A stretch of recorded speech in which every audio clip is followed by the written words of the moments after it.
Hey guys, tonight we're heading deep into the silk-draped, gold-inlaid corridors of Imperial China, when the Qing Dynasty still stood tall, draped in peacock feathers and powdered formality, oblivious to the slow venom creeping in through its tea leaves and ink scrolls. You're going to walk beside emperors and eunuchs, soldiers and smugglers, and yes, you probably won't survive this. Because history, unlike bedtime, isn't always gentle, but it's fascinating. So before you get comfortable, take a moment to like the video and subscribe, but only if you genuinely enjoy what I do here. And hey, tell me where you're tuning in from and what time it is. I'm always curious about the late night crew. Now, dim the lights, maybe turn on a fan for that soft background hum, and let's ease into tonight's journey together. You're standing on the polished stone of the Forbidden City's Grand Plaza, early 1800s. The dawn has a peach gold hue, spilling over the vermilion gates. The silence is sacred, only disturbed by the rhythmic slap of guards' boots as they march in coordinated perfection. In this world, the Qing Dynasty reigns supreme, not just over its sprawling empire, but in the illusion of eternal power. The banners flutter with dragons embroidered in gold thread. You're dressed in robes of soft blue silk, a court attendant watching history breathe and hum through ceremonial repetition. It feels like nothing could go wrong, at least not visibly. Inside the palaces, the emperor, currently the Jia Emperor, son of Qianlong, is buried beneath layers of ritual and bureaucracy. He's inherited a system too complex to change and too sacred to question. You pass rooms stacked with tributes from across the empire: bronze gongs from Yunnan, cinnamon bark from Sichuan, jade from Xinjiang. Out in the provinces, Qing law is enforced by mandarins with peacock-feathered hats and long fingernails signalling high status and zero labour. This is a civilization that sees itself as the centre of the world, and frankly, it has a point. China's economy for centuries has been the envy of the globe. The West craves its tea, silk and porcelain. Ship after ship departs Canton, modern-day Guangzhou, filled with crates of fragile beauty and bitterness in perfect balance. In return, the Chinese want almost nothing the West has to offer. European goods? Meh. Western art? No thanks. Their payment is to be in silver, only silver, which means Western nations, especially Britain, are bleeding precious metal just to keep the tea flowing. For you, inside the palace, this imbalance is a non-issue. The tribute ships are still arriving. The treasury, while not bursting, has enough silver to gild a few thousand more dragon statues. The emperor is still bowed to by distant kings and nomads. But out there, across the oceans, Britain is growing deeply frustrated. And when empires get frustrated, they start getting clever, and then dangerous. You walk along the quiet side corridors of the Forbidden City, overhearing a muffled debate. A court official mentions coastal smugglers. Another scoffs. Some whisper about foreign merchants bringing in something strange, smoky, and new. But it's dismissed. A foreign vice, a sailor's habit, nothing serious.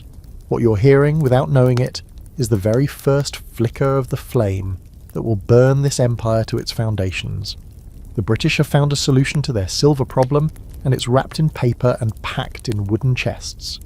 Opium, specifically Kakadu Bengal opium cultivated in British-controlled India, is about to become the hottest import in China. Technically illegal under Chinese law, but that doesn't stop the trade. In fact, its illegality makes it more lucrative. You'd think an empire this powerful could just say no and mean it, but you're starting to notice cracks. Local officials are paid off. Coastal villages depend on the trade. And inside the capital, where you serve, rumours grow louder each month that princes themselves are indulging, that soldiers stationed near southern ports are fogged up, slow to respond, too relaxed when they should be alert. You start to see small wooden pipes tucked into sleeves, ash marks near paper lanterns, laughter that lasts too long in the middle of the night. What's so dangerous about a little poppy sap anyway? Here's the strange part. This isn't the first time opium has come to China. The plant was known in ancient times. It had medical uses in small doses, but never before has it arrived in such volume with such aggressive marketing. British merchants aren't just selling drugs, they're building an addiction economy brick by brick under the cover of trade diplomacy and naval power. Still, the imperial court remains aloof. You sit through meetings where aging scholars talk in Confucian riddles, and no one dares mention the opium problem by name. They talk about moral decay or southern distractions. But no imperial decree is issued. The emperor is occupied with internal reforms, secret police reports are filed and then ignored.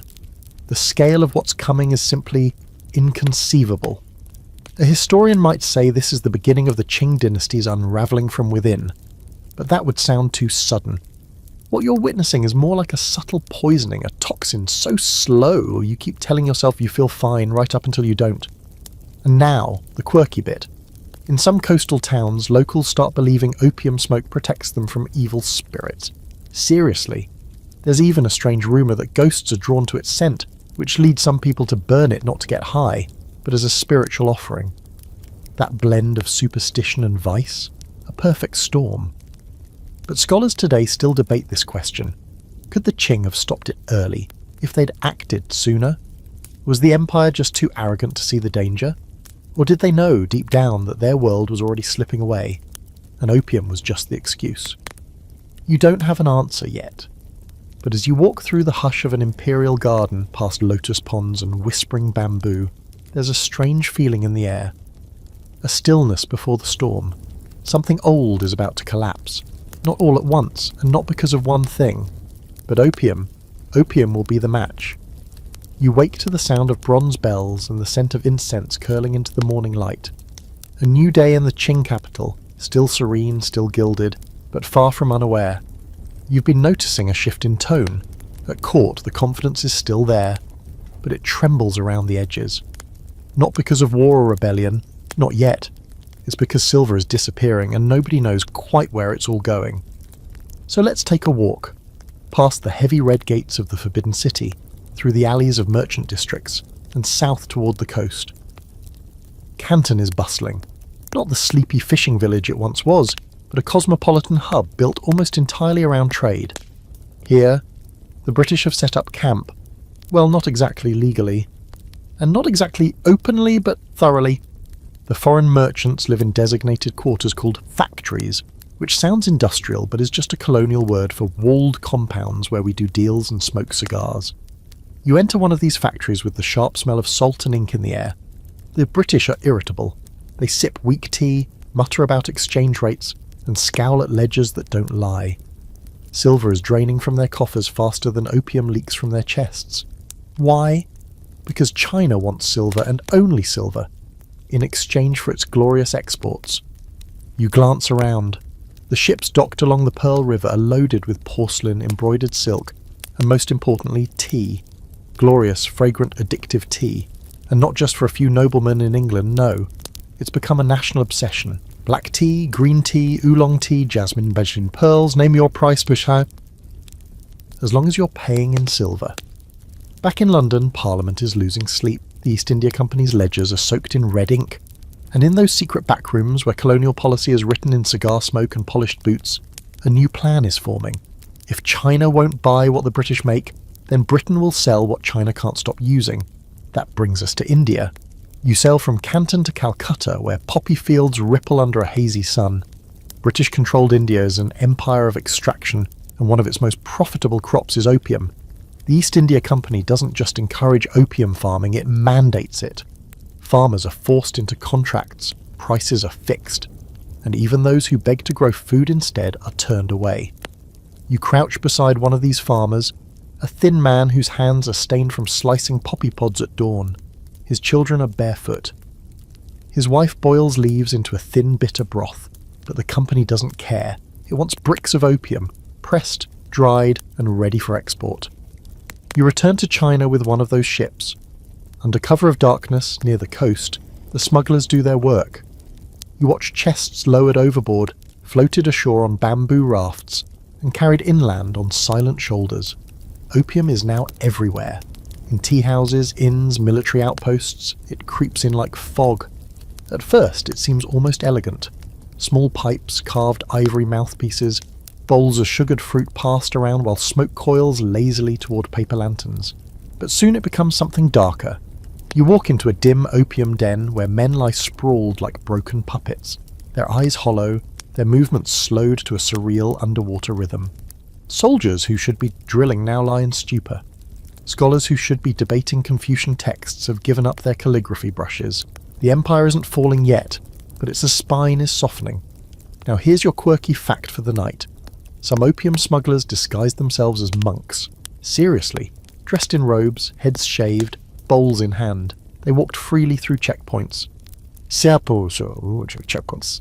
No one suspecting the illicit cargo stuffed into their carts. It's so absurd, it's almost elegant. And it worked. Back in Beijing, the emperor begins to sense the silver shortage. You sit in on an emergency council. Ministers speak in cautious tones. They avoid directly blaming the British. After all, diplomacy must be preserved.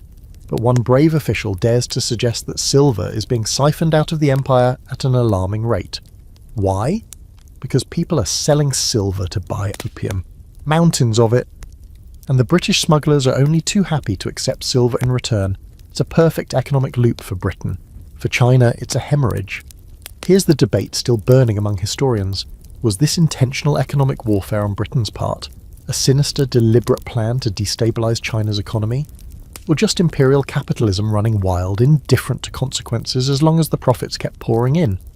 There are arguments on both sides, but what can't be denied is the result.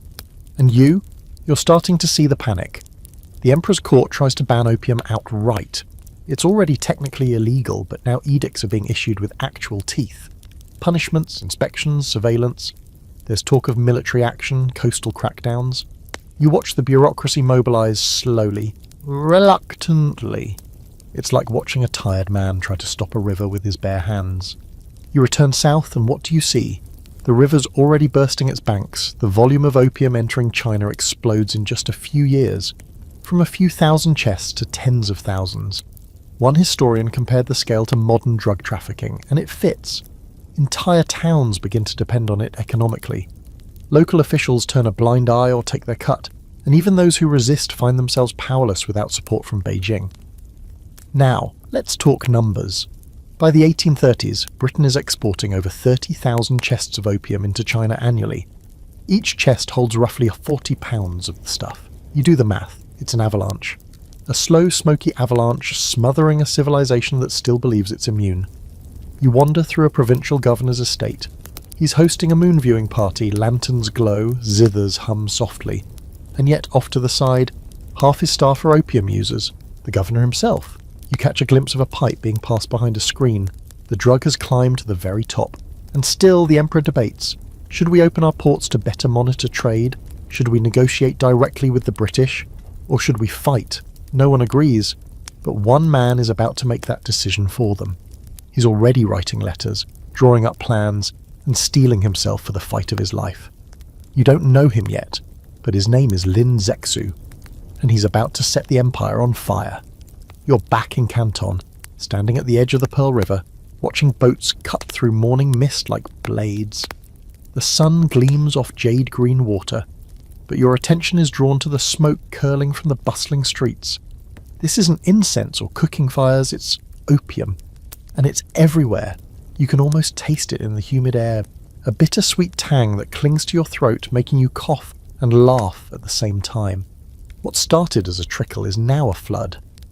The opium trade, smuggled in from India and eagerly consumed by merchants, soldiers, and even minor officials, has become a central artery of the local economy. You probably didn't expect to be tracing the roots of an empire's collapse through a haze of smoke, but here you are. The British merchants, smugly confident behind their high walls, sip their tea and tally their profits. Each chest of opium that leaves Bengal and lands on Chinese soil fills British coffers while draining China's silver reserves. You glance at one of the ledgers and shiver. It's a staggeringly simple equation. More opium equals more silver leaving China. Tea, silk, porcelain, and jade flow east. Silver flows west and opium flows back. It's not just trade. It's an economic weapon wrapped in smoke and euphoric haze. What you're seeing is one of the first truly globalized black markets, long before anyone coined the term. You wander through the narrow streets, dodging rickshaws and street hawkers selling dried fish, lotus roots, and yes, opium. People are lined up outside dens like children waiting for candy, their faces pale, their eyes distant. Some cough, others nod politely to acquaintances as they stagger through the humid morning air. Families are already feeling the effects. Farmers trade rice and grain for silver to buy opium. Children watch their parents weaken, their elders grow feeble.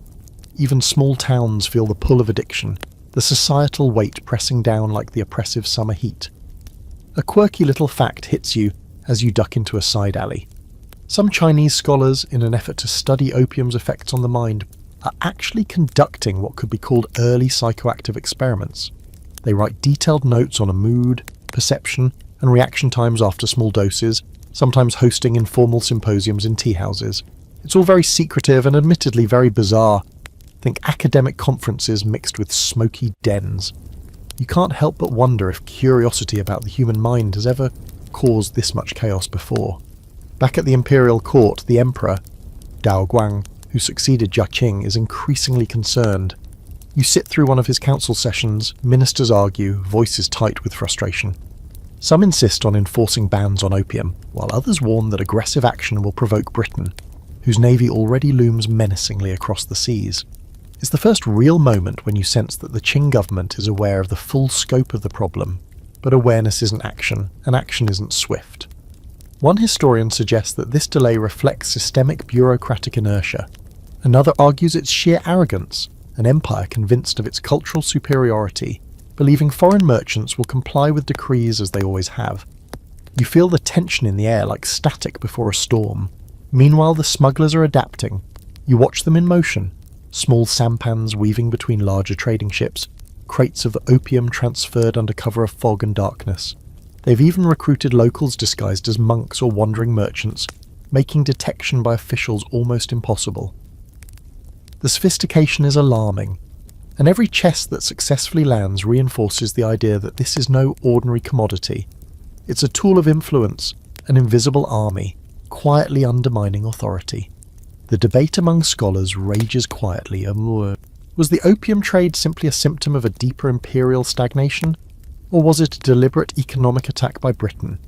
Some argue the trade was just one domino in a series of internal and external pressures, while others suggest the British recognised opium's addictive power and deliberately weaponized it against China. You watch and listen, realizing history itself can feel like a courtroom, with evidence everywhere and guilt impossible to assign. And here's the human element that hits hardest.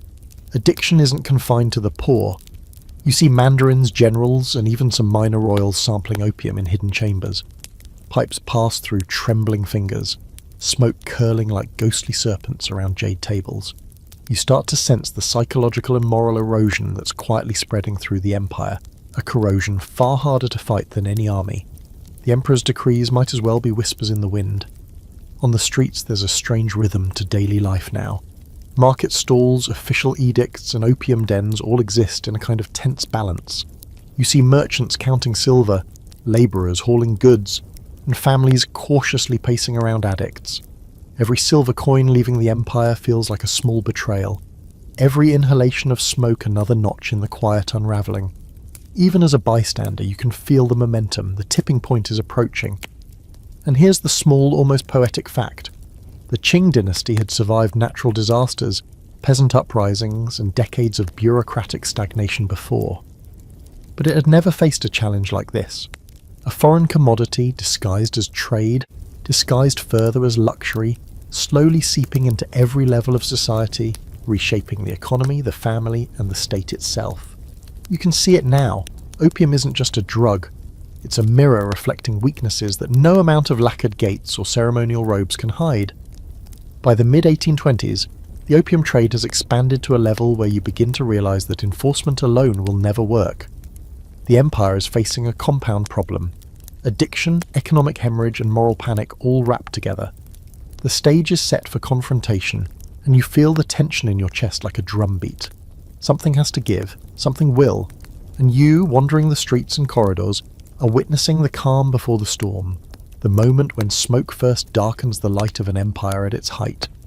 You wander through the southern provinces, the air thick with humidity and the lingering scent of opium smoke, and realise you're witnessing something profoundly cultural, not just chemical. This is addiction as policy, sir. A quiet reshaping of society that touches every layer, from riverboat captains to Confucian scholars. In homes along the Pearl River, families hide their reliance on the trade while children watch parents' health deteriorate. Some women brew weak tea to mask the taste of opium, others add sugar or spices to make it more palatable for nervous guests. Even at court, whispers circulate that princes and mandarins indulge, often in secret chambers hidden behind screens of rosewood and silk. You can almost feel the moral fabric of the empire unravelling, stitch by stitch, smoke by smoke. Meanwhile, opium dens have grown both in number and sophistication. You duck into one, eyes adjusting to dim lantern light. The walls are carved with intricate floral patterns, faintly obscured by curling smoke. Patrons recline on velvet cushions, their bodies unnervingly still, their expressions slack, yet peaceful. Some hold books in their laps, others stare at nothing, lost in the haze. One eccentric patron insists that smoking opium enhances poetry, claiming he can read the clouds and feel the mountains through words. You nod politely, thinking he might be half right, though clearly deluded. This is the quiet theatre of addiction, where pleasure and decay dance together in slow motion. Economically, the situation is worse than you imagined. Silver is flowing out of China at an unprecedented rate. The government attempts to regulate trade, but enforcement is patchy. Officials are bribed or intimidated, coastal patrols are understaffed, and the sheer volume of smuggled opium overwhelms every effort at control. Every chest that makes it inland isn't just a shipment. It's a weapon eroding the foundations of governance. You can almost hear the faint drip of silver from coffers, a metallic echo of loss reverberating through the empire. By some estimates, tens of thousands of pounds of opium cross the southern ports annually, transforming both the economy and social norms. And here's the quirky twist. Some local communities adapt by ritualizing opium consumption, believing the smoke can ward off evil spirits or invite luck during harvests. You watch villagers pass around pipes during festivals, smoke spiraling toward the sky as if offering prayers. To a foreign observer, it seems absurd. To them, it's a melding of superstition and habit, a cultural rationalization for something that will ultimately devastate them.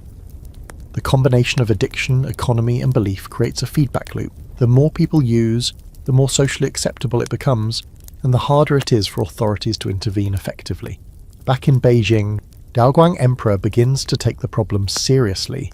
You sit in council with him, noticing his hands clench and unclench.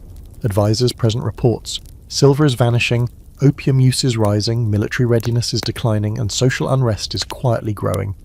The emperor issues edicts, but each enforcement attempt is met with evasion, bribery, or outright defiance.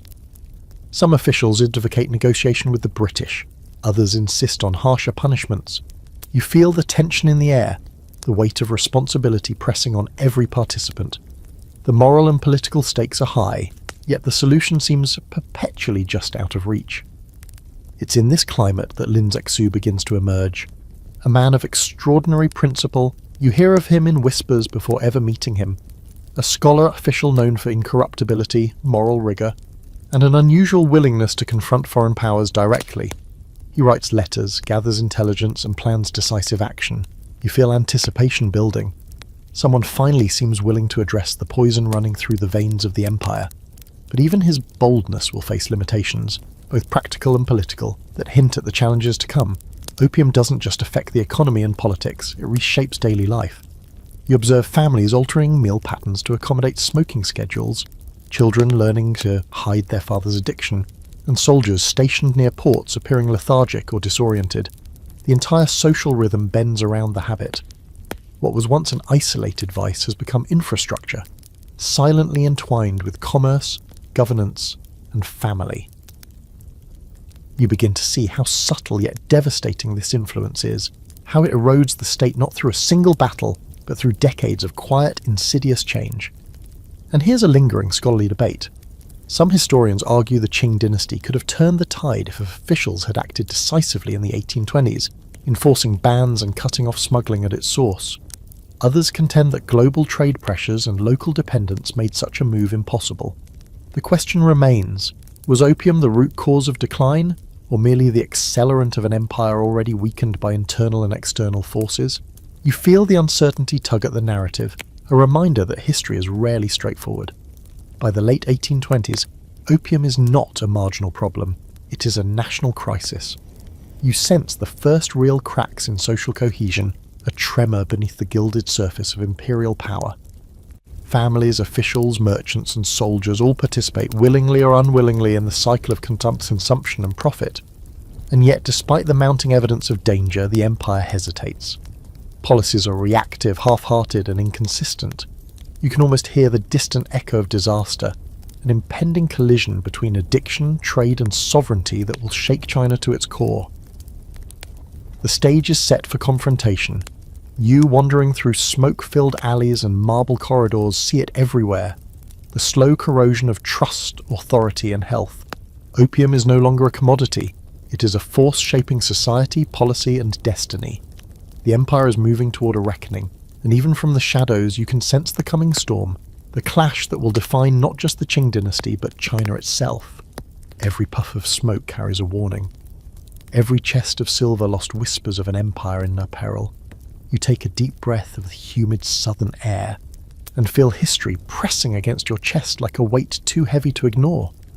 You find yourself inside the grand halls of the Forbidden City, where the Daoguang Emperor paces behind latticed screens, visibly frustrated. The court is alive with tension, a stark contrast to the serene opulence of chandeliers, lacquered panels, and dragon motifs that once masked anxiety.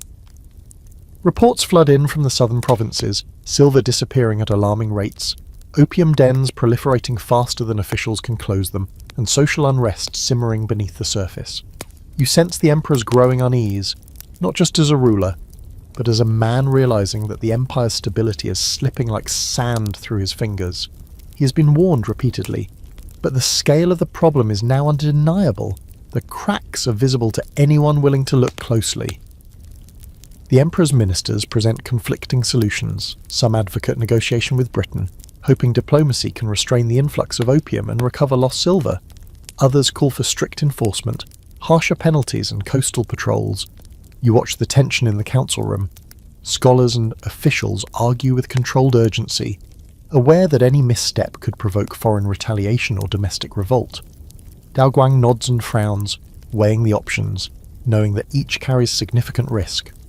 The empire's bureaucracy, once a source of pride, now feels cumbersome and slow, struggling to match the nimbleness of foreign merchants. Meanwhile, Lin Zexu has begun to earn a reputation in the southern provinces.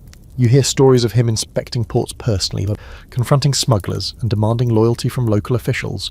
His commitment is relentless. He orders confiscations of opium, instructs soldiers to enforce bans, and writes letters to British merchants warning of severe consequences for continued trafficking. You sense his determination. This is no mere bureaucratic exercise, but a more moral crusade. Lin believes the empire's survival depends on stopping the trade and the addiction it fosters. His resolve stands out sharply against the indecision that permeates the court. You walk through the streets of Canton, noticing subtle shifts in daily life. Merchants grow cautious, aware that inspectors might appear at any moment. Opium dens are quieter, their doors partially shuttered. Smokers now exchange wary glances with one another, conscious that the moral tide may be turning. Families whisper warnings about addiction, and even some users begin to hide their habit more carefully. Lin Zexu's influence has sparked hope, but also panic. Enforcement is uneven, and resistance among local officials is subtle yet persistent. You feel the tension, like walking a tightrope between justice and chaos. The economic picture is alarming. Silver, the lifeblood of China's foreign trade, continues to flow outward. Every chest of opium successfully smuggled converts Chinese wealth into British profit. Markets that once thrived on tea, silk and porcelain now revolve increasingly around opium transactions. Farmers who once cultivated rice or cotton shift to silver-backed opium sales to survive. You notice the subtle changes in social structure. Rural communities dependent on this trade, officials complicit in smuggling, and urban centres dominated by addiction. The empire's economy is straining under the dual weight of moral decay and financial hemorrhage. And here's your fringe fact for the night. Some opium users believe that the smoke could enhance spiritual meditation, allowing them to communicate with ancestors or divine spirits. It's a curious adaptation, blending superstition with vice, a coping mechanism that turns personal addiction into perceived ritual. You pause and imagine sitting in one of those dens, watching smoke curl like ethereal threads, while people claim visions of past dynasties or mystical insights. The cultural adaptation is eerie, yet it also highlights how deeply opium is infiltrating the psyche of society. Historians continue to debate whether the Qing dynasty could have acted sooner. Some argue that a decisive, coordinated campaign against smuggling in the 1820s might have curtailed the opium problem before it reached catastrophic proportions. Others counter that systemic corruption, local economic dependence, and Britain's naval power made early intervention effectively impossible. You feel the weight of this debate pressing down, understanding that the empire's failure was not just moral but structural, a combination of complacency, miscalculation, and circumstance. Despite growing awareness, resistance within the court hampers effective action. Some ministers fear that aggressive enforcement could spark open conflict with Britain, while others underestimate the scale of addiction sweeping through cities and provinces alike. You notice the subtle signs of panic: hurried edicts by ambushes, frantic letters sent to provincial governors, and whispered reports of smugglers evading capture. The sense of urgency is palpable, yet the measures remain reactive, piecemeal, and insufficient. You feel the tension as a physical force, pressing against walls and echoing through the corridors like a drumbeat of inevitability. On the streets, the social impact is unmistakable. Families grapple with addiction quietly, often compensating with reduced consumption of essentials or borrowing silver to buy more opium. Children witness their parents' decline, learning to navigate a world where vice and survival are entwined. Soldiers stationed near ports are sluggish, often reporting late or failing to enforce patrols effectively. You sense the erosion of discipline and authority, subtle but cumulative, like a tide gradually wearing away stone cliffs. The empire's outward grandeur masks an internal vulnerability that grows more acute every day. As Lin Zexu's campaign gains momentum, you begin to feel the narrative shifting. Smugglers are caught, opium is seized and destroyed, and moral authority is asserted with unusual vigour. But even as victories accumulate, the underlying forces, British trade interests, local complicity, and widespread addiction, remain formidable. You realise that Lin's efforts, heroic as they are a prelude to larger confrontations. The problem is now national, international, and deeply embedded in the social fabric. You can feel the tension coiling like a spring ready to snap, hinting at the conflicts that will soon define the empire's trajectory. By the mid-1830s, it's clear that China is at a crossroads. The opium crisis has revealed vulnerabilities at every level: economic, social, moral, and political. Enforcement efforts highlight both bravery and the limitations of imperial power. You sense that the empire's fate is no longer controlled solely by its rulers. External pressures and internal decay have joined forces in a slow, inexorable dance. Walking through palace halls or bustling streets, you feel the weight of history pressing down, tangible and inexorable, as if the empire itself knows its days of unchallenged grandeur are numbered. You're standing on the southern coast watching waves slap against the hulls of ships anchored in Canton harbour, and suddenly it hits you. This isn't just a trade dispute. This is a moral confrontation with consequences rippling through the entire empire. Lin Zexu, now firmly in charge of enforcing the opium bans, moves like a whirlwind through the city. You watch him inspect warehouses, interrogate smugglers, and issue proclamations with a voice that brooks no argument. The air hums with a strange mixture of fear, respect, and excitement. The locals whisper his name as though he were a guardian spirit, or perhaps a storm, depending on their perspective. Either way, he has arrived to draw a line in the sand, and you're about to see what happens when bureaucracy meets moral courage. The scale of Lin's operation is staggering. Tens of thousands of chests of opium are seized in a coordinated effort that seems almost cinematic in scope. You wander alongside him as he oversees the destruction of these stocks, watching the dense, pungent smoke curl into the humid air. Chests are broken open, the golden brown resin poured into pits, and then set ablaze. The smell is sharp and acrid, stinging your eyes and throat. You realise that the act is not just symbolic, it is a declaration of sovereignty. For the first time, China is openly challenging British merchants, asserting that foreign profit will not dictate domestic policy. The drama of it is intoxicating, but beneath the spectacle lies a dangerous reality. The British Empire will not ignore such an affront. In one warehouse, you see the human cost of the trade writ large. Smugglers are rounded up, some shaking, some defiant. Lin interrogates them with unyielding intensity, demanding names, routes, and accomplices. You sense the tension thickening. The smugglers are not just breaking local law. They are operating within a global network backed by one of the world's most powerful empires. Punishments are harsh: confiscation, public shaming, even exile for the most egregious offenders. And yet, for all the immediate triumph, you feel the underlying challenge looming. The problem is far bigger than Canton, far bigger than even Lin Zexu himself. The river of opium is vast, and the empire's reach is limited. There's a quirky historical aside. During these confiscations, some smugglers attempted to bribe officials with opium disguised as medicinal herbs or even sweet treats. One particularly audacious merchant claimed his chests contained dragon tea, leading to a brief and absurd inspection before Lin's team saw through the ruse. You can't help but picture the scene, the officials frowning, sniffing, poking, and finally dumping entire chests into the fire, while the merchant watches, horrified. The moment captures the combination of ingenuity, desperation, and absurdity that pervades this crisis. The British reaction is swift. You hear the cannon fire and gunboats moving downriver, a tangible reminder that economic interests and naval power will defend the trade. Diplomats arrive to demand compensation, while merchants threaten retaliation. You feel the tension as history teeters on the edge of open conflict. Lin Zexu, aware of the danger, remains unflinching. His moral clarity is a stark contrast to the empire's previously hesitant approach. He writes letters to Queen Victoria herself, warning of consequences should the trade continue, though the effectiveness of such diplomacy is hotly debated. Some scholars argue these letters were largely symbolic, a gesture of moral authority. Others contend they were a calculated attempt to avert war. Meanwhile, the social impact intensifies. Locals who once relied on opium for livelihood now face uncertainty. Families worried about addiction now confront economic instability as smuggling routes collapse. You walk through Canton streets and see merchants calculating losses, labourers fretting over wages, and entire neighbourhoods abuzz with rumours. The sudden enforcement disrupts both commerce and culture, revealing just how deeply the trade had been woven into daily life. You realise that moral intervention comes with enormous collateral consequences. The debate among historians remains vivid.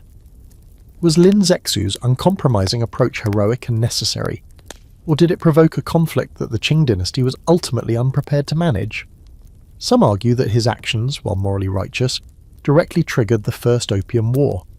Others insist that inaction would have allowed Britain to dominate China economically and socially for decades longer. You feel the weight of these arguments pressing down on the story like the humid southern air, thick with smoke and tension. By the time Lin completes the opium destruction, the scale of defiance is evident. Tens of thousands of chests burned, countless smugglers apprehended, and a city electrified by moral certainty, but also on the brink of retaliation. You sense the quiet before the storm, an empire asserting itself, yet aware that its assertion may provoke the mightiest naval power in the world. The drama is palpable, the stakes immense. Every wisp of smoke, every silver coin lost, every chest destroyed is part of a narrative that will soon escalate beyond imagination. You step back and take in the scene, the fire, the smoke, the apprehensive onlookers, and Lin Zexu himself, resolute and uncompromising. This is history at its most vivid, chaotic, and morally charged. You feel the tension crackle through the air like electricity, knowing that these actions, as courageous as they are, will soon intersect with international power, diplomacy, and war. The empire has drawn its line, but you understand instinctively that drawing a line is only the beginning of the story. The opium tide is not so easily contained, and the coming conflict will forever alter the trajectory of China. You stand on the banks of the Pearl River, watching the first British gunboats cut through the morning mist, and feel a chill creep up your spine. This is no longer a matter of smugglers or local enforcement. It's the thunder of empire meeting empire.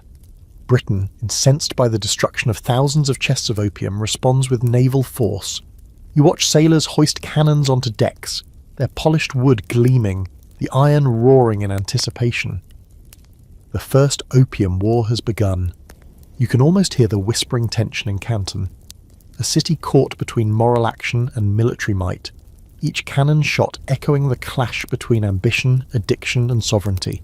The Qing forces, mostly lightly armed and unprepared for modern naval combat, scramble to respond. You follow local militia as they attempt to fortify the coastline, constructing makeshift batteries and signalling towers. The scale of the British assault is breathtaking. Steam-powered warships with long-range cannons, disciplined crews, and strategic coordination unlike anything the Qing have encountered. You feel the tension in the salt-sweet air, the pulse of history quickening. China's greatest empire, so vast and proud, faces an enemy whose strength is both technological and global. The disparity is immediate and shocking. On shore, the social consequences are immediate. Civilians flee to narrow alleys, markets close, and opium dens shutter their doors in anticipation of conflict. Merchants weigh losses against loyalty, labourers calculate risk versus pay, and families brace for violence that may sweep through even the most distant corners of the city. You notice a strange dissonance.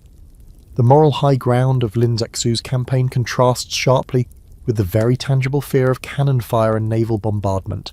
Enforcement and morality collide with the harsh calculus of war, revealing the vulnerability of even the most disciplined imperial structure. There's a quirky historical detail that catches your eye. Some British sailors, unfamiliar with Chinese terrain, relied on local guides who secretly resented foreign intervention. In several skirmishes, these guides misled British troops, resulting in comically wrong detours that nevertheless did not prevent eventual victory. You smile at the absurdity, realizing that even in war, human error and cultural misunderstanding add layers of unpredictability. It's a reminder that history is rarely clean, rarely straightforward, and always a mix of strategy, luck, and human folly. Diplomatic channels are stretched to their limits. You sit in court as envoys present increasingly urgent letters, compensation for destroyed opium, demands for trade concessions, threats of full-scale blockade. The emperor and his ministers argue passionately over strategy. Should they negotiate to avoid bloodshed or resist at all costs?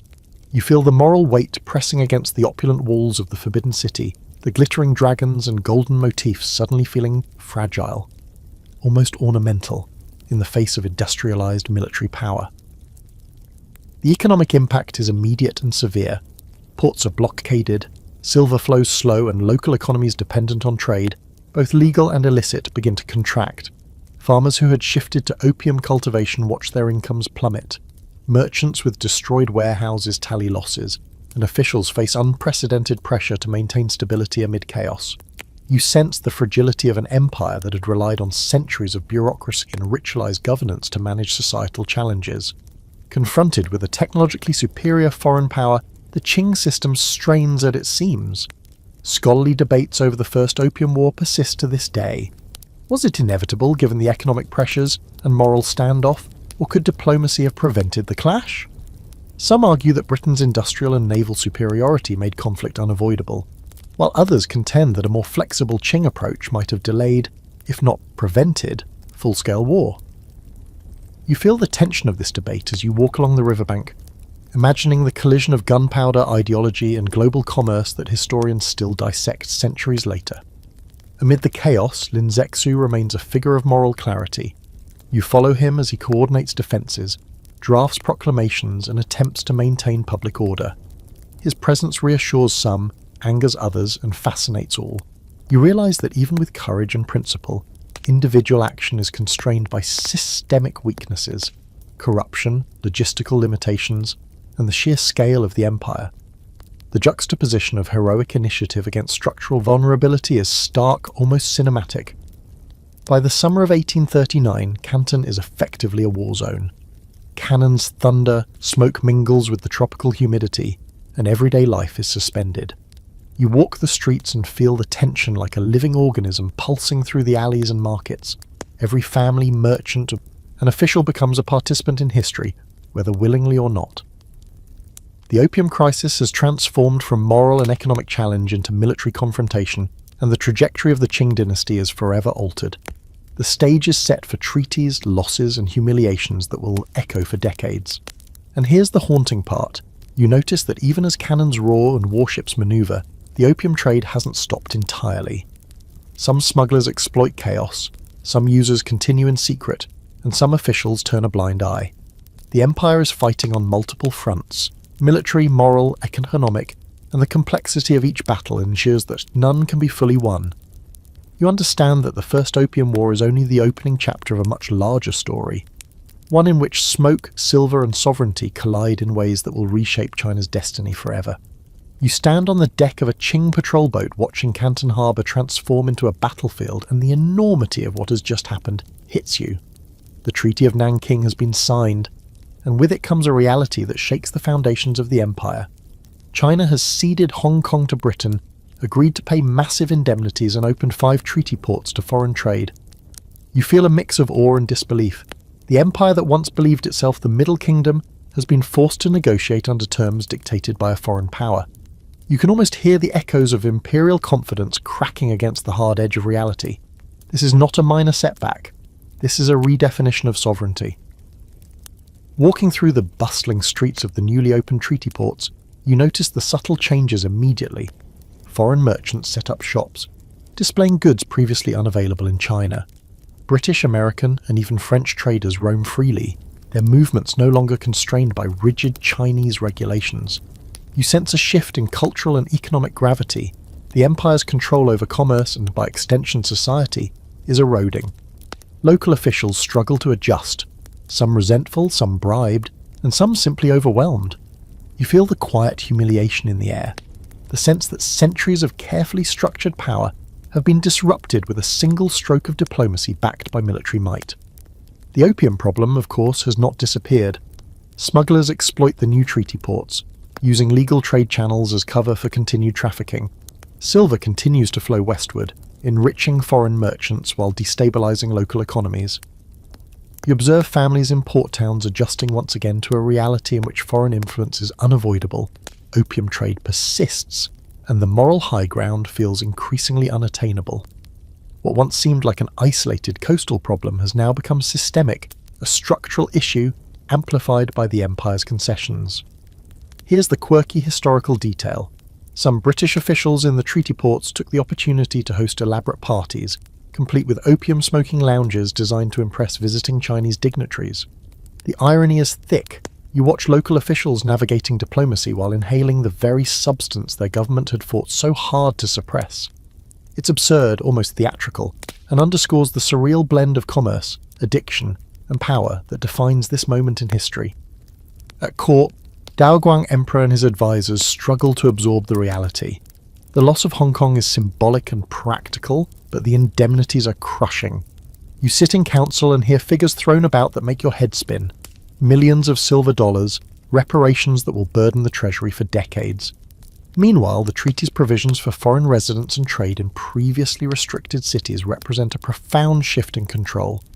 You feel the tension in the room, the mixture of disbelief, anger, and helplessness, as the empire confronts a future dictated in part by foreigners whose interests are indifferent to Chinese tradition or morality. The social impact is equally dramatic. Families living near treaty ports must adapt to new commercial patterns, foreign currencies, and unfamiliar laws. Merchants navigate relationships with foreigners, some profitably, some disastrously. Labourers see opportunities but also risks as foreign trade transforms local economies. You walk through the streets and sense the subtle cultural shock. Western architecture rising among traditional Chinese structures, foreign goods displayed boldly in markets, and new customs seeping into daily life. Even the most rigid social hierarchies begin to feel porous, challenged by the commerce, coercion, and cultural exchange. Scholars debate the Treaty of Nanking endlessly. Some argue it represents the first clear evidence of the century of humiliation, a turning point when China's global position began to erode irrevocably. Others insist it was merely a temporary setback, one that could have been rectified with stronger military, diplomatic, and administrative reforms. You feel the tension of this debate in the atmosphere around you. One moment, history is a sequence of battles and treaties of war.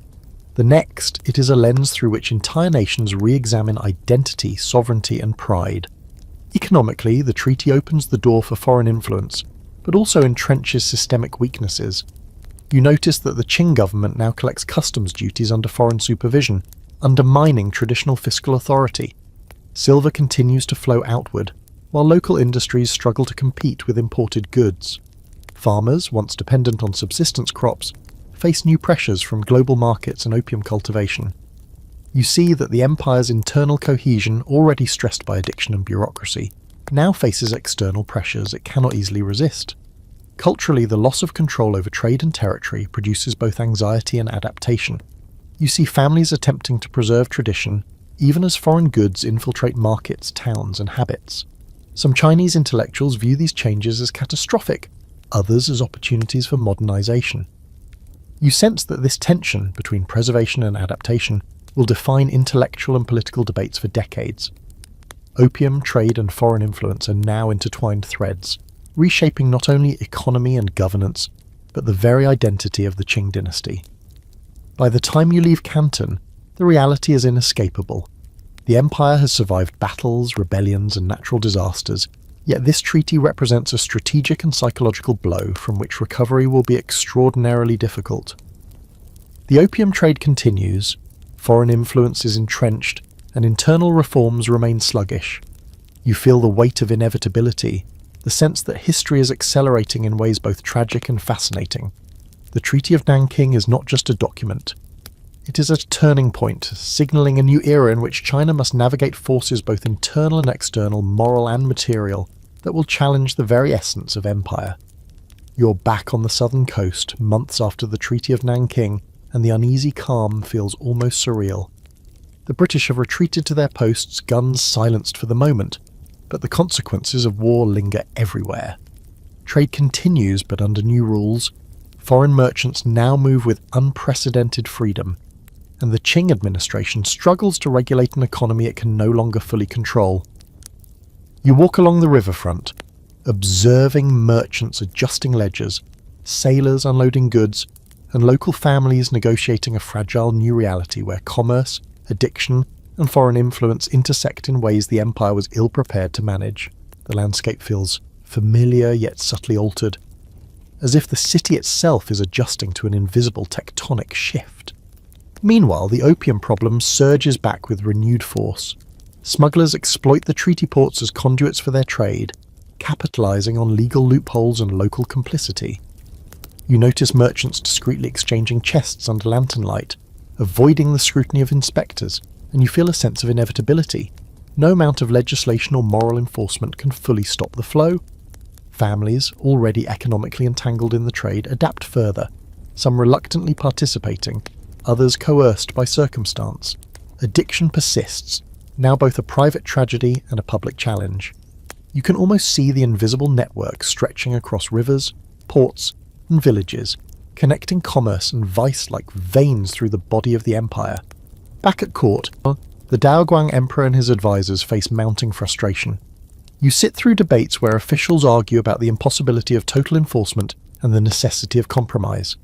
Some propose legalizing opium for taxation purposes, reasoning that controlled trade may reduce clandestine smuggling while providing much-needed revenue.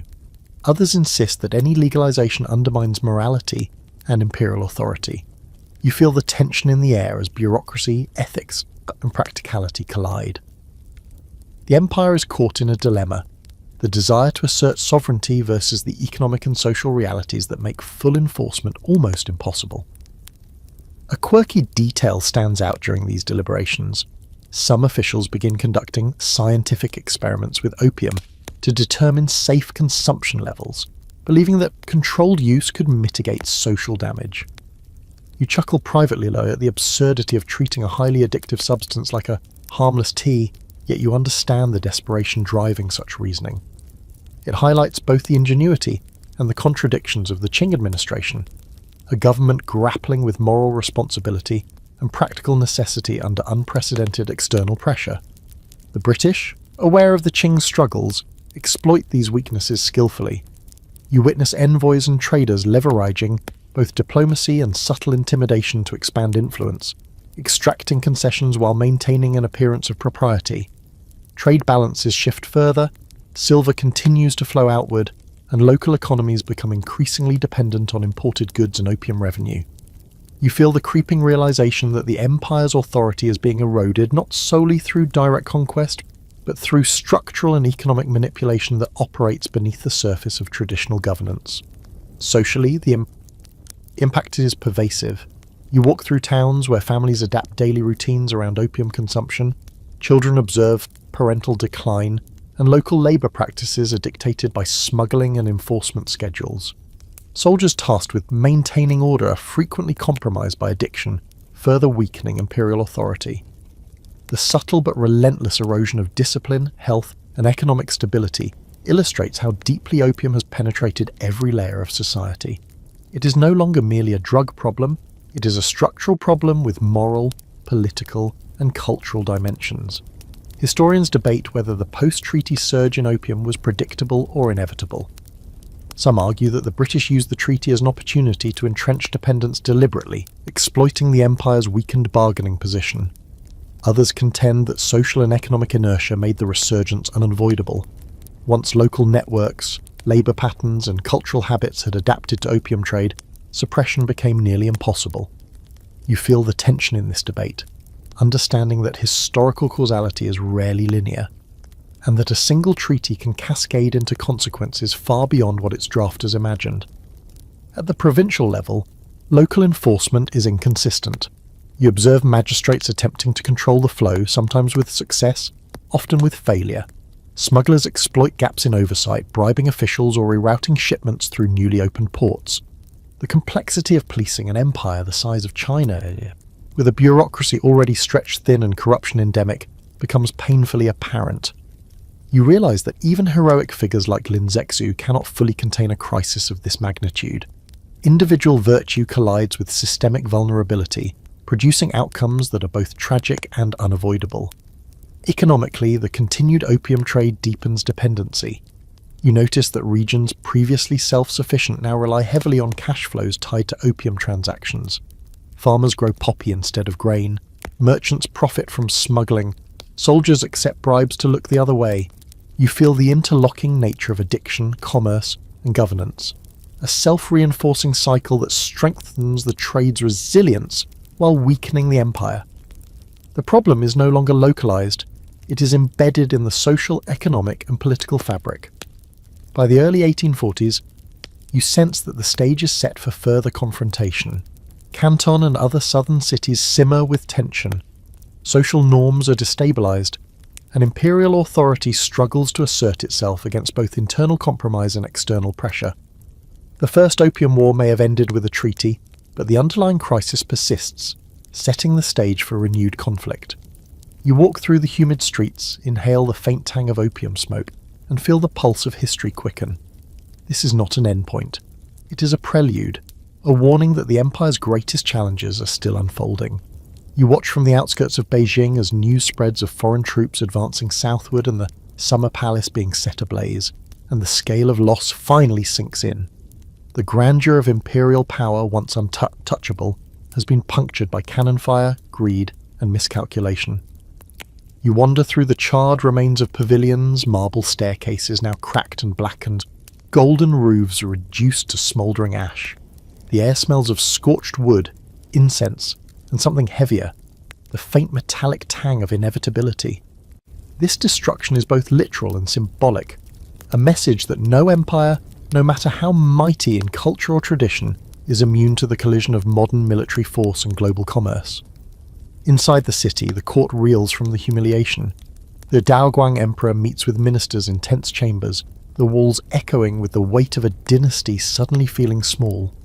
You sit through deliberations where officials weigh the impossibility of countering technologically superior Western forces with outdated armaments and strategies.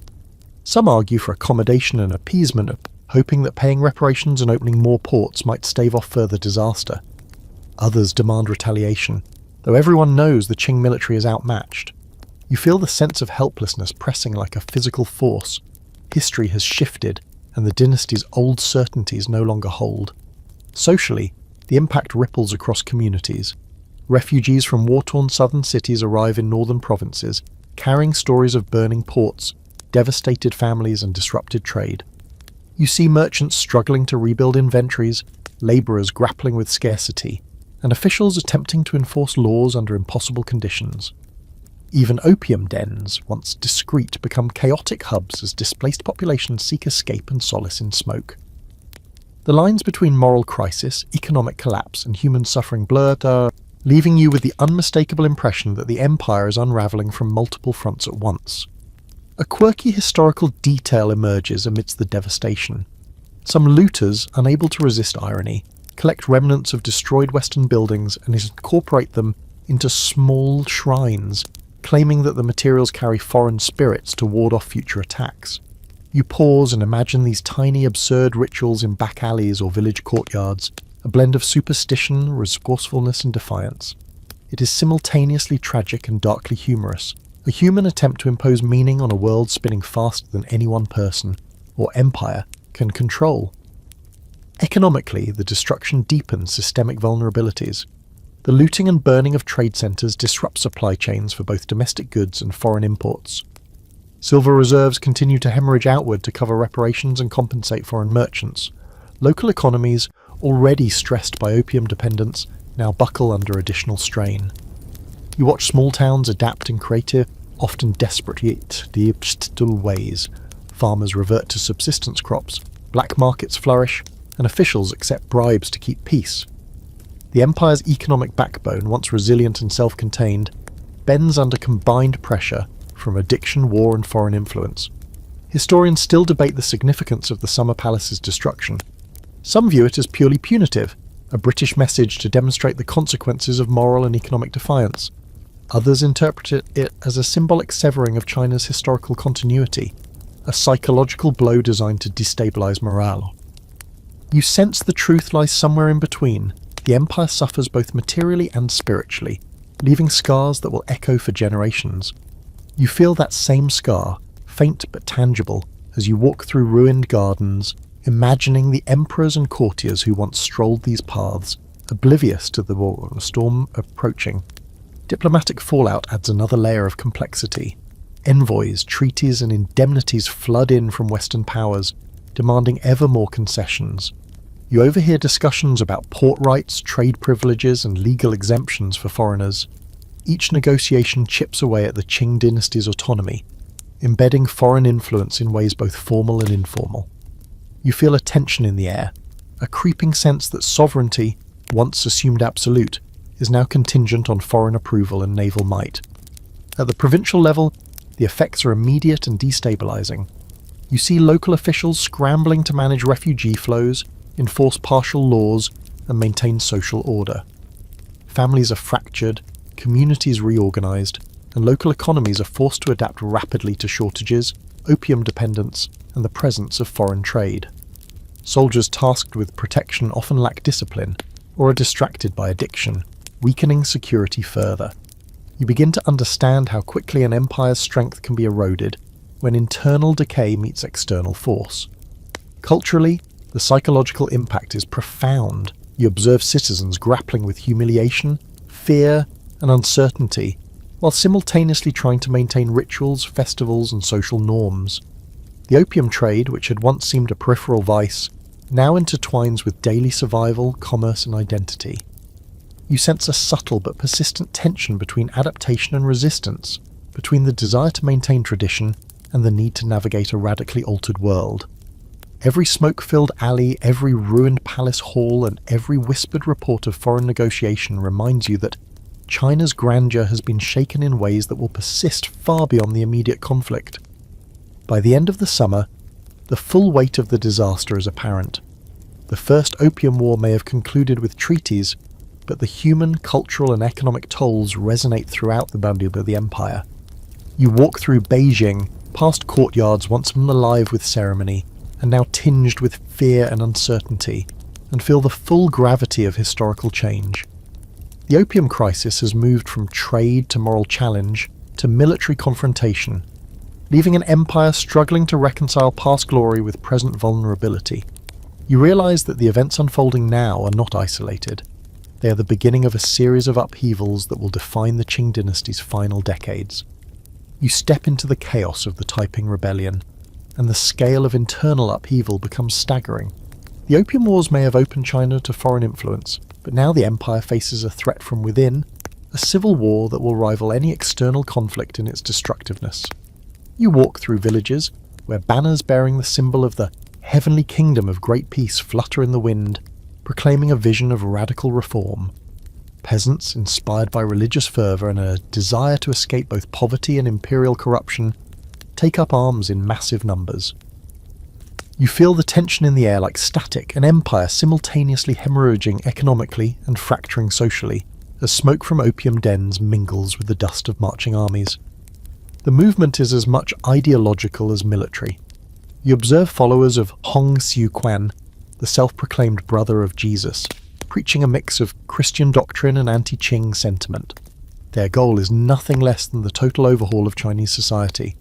You watch them establish quasi-governments in captured towns, imposing new rules on taxation, morality and social organisation. Opium use is often prohibited in these areas, a fascinating paradox. While opium had weakened the empire, its prohibition becomes a rallying point for rebellion. You sense a grim irony. The very substance that undermined imperial authority is now used as a moral justification for revolutionary zeal. Socially, the rebellion is devastating. Villages caught between Qing forces and Taiping armies experience displacement, famine, and disease. You witness entire communities uprooted, families separated, and traditional hierarchies upended. Soldiers, once bogged down by addiction and inefficiency, are forced into brutal campaigns that leave towns in ruins. Markets collapse, crops fail, and refugees flood into neighbouring provinces. You feel the psychological weight of the rebellion, the sense of living through a society unravelling, where law, tradition, and security are all in flux. Economically, the Taiping Rebellion compounds the damage already inflicted by opium and foreign treaties. Agricultural production plummets in rebel-held territories, reducing tax revenue and destabilising the imperial economy further. Merchants are forced to flee or pay tribute to occupying forces, and long-standing trade networks are disrupted. You see the cascading effects. Cities that once thrived on commerce now rely on emergency grain shipments, local economies fragment, and the treasury strains to support military campaigns. The empire's fiscal health, already weakened by indemnities to foreign powers, is now in critical condition. A quirky detail emerges in the midst of this turmoil. Some Taiping leaders experimented with collective kitchens and communal living arrangements, intending to create utopian micro-societies within rebel territory. You watch peasants adapt to these experiments with a mixture of hope and suspicion. It is both idealistic and chaotic, a microcosm of the broader rebellion, full of human ingenuity and desperate improvisation, yet deeply unstable and prone to collapse under pressure. At the court in Beijing, Daoguang Emperor and his ministers struggle to coordinate responses. You sit in council rooms filled with maps, reports and dispatches from the provinces. Discussions revolve around troop deployments, fortifications and negotiations with regional governors, many of whom are reluctant or corrupt. You feel the tension of the court acutely, the sense that central authority is overstretched, morally exhausted, and grappling with threats both external and internal. Every decision carries weighty consequences, and indecision can mean catastrophe. Historians debate the connection between the opium crisis and the Taiping Rebellion. Some argue that the social disruption, economic strain, and moral erosion caused by widespread addiction contributed directly to the rebellion's emergence. Others contend that deep-seated regional inequalities, religious fervour, and Qing administrative failures were more decisive. You feel the ambiguity pressing in. History rarely offers simple cause and effect narratives, and here, multiple forces collide to produce chaos. In rural areas, you notice an unsettling rhythm. Villages attempting to maintain normalcy amid rebellion and opium dependence. Families hedge their bets, cultivating both food and cash crops, while quietly negotiating with local Taiping commanders. Soldiers enforce laws inconsistently, and opium dens either close or operate under new rules. You sense the resilience and fragility of ordinary people, caught between competing powers and moral frameworks. Their survival strategies are inventive, yet the cost is immense, both socially and psychologically. By the mid-1850s, it is clear that the Taiping Rebellion will reshape the empire fundamentally. The conflict, intertwined with the lingering effects of opium and foreign treaties, threatens to collapse long-standing structures of governance, economy and society. You walk through smouldering towns, dusty battlefields and crowded refugee settlements, and the enormity of the challenge facing the Qing becomes palpable. It is no longer merely a struggle against addiction or foreign intrusion. It is a war for the very soul and structure of China. Even amid devastation, the cultural implications are striking. Rebel-held areas experiment with literacy programs, alternative governance and moral codes that reject both opium and traditional Qing hierarchies. You see a society attempting to reinvent itself under extreme pressure, combining idealism with survival instincts. Yet the paradox is unavoidable. While these reforms promise renewal, the violence, displacement, and social upheaval they accompany ensure profound human suffering. The empire is caught between decay and reinvention, and you can feel the tension of that moment vibrating in every ruined village and battle-scarred province. You wander through the rural heartlands and notice the slow erosion of China's agricultural backbone, and it hits you just how much opium has reshaped everyday life. Farmers who once cultivated rice, wheat and cotton now devote vast swaths of land to poppies, lured by silver and coerced by the local market demands. Fields shimmer in the late afternoon sun with the red-orange hue of opium flowers, deceptively beautiful yet emblematic of social decay. Families struggle to balance subsistence farming with the production of a crop that sustains addiction and fuels local economies. You realize that opium isn't just a moral or legal issue. It's a structural problem embedded in the very soil of the empire. As you pass through villages, you notice the human cost in real time. Parents appear gaunt, eyes dulled and labourers slow, their strength sapped by daily consumption. Children grow up under the shadow of addiction, learning to navigate a world where vice, economy and family survival are tangled.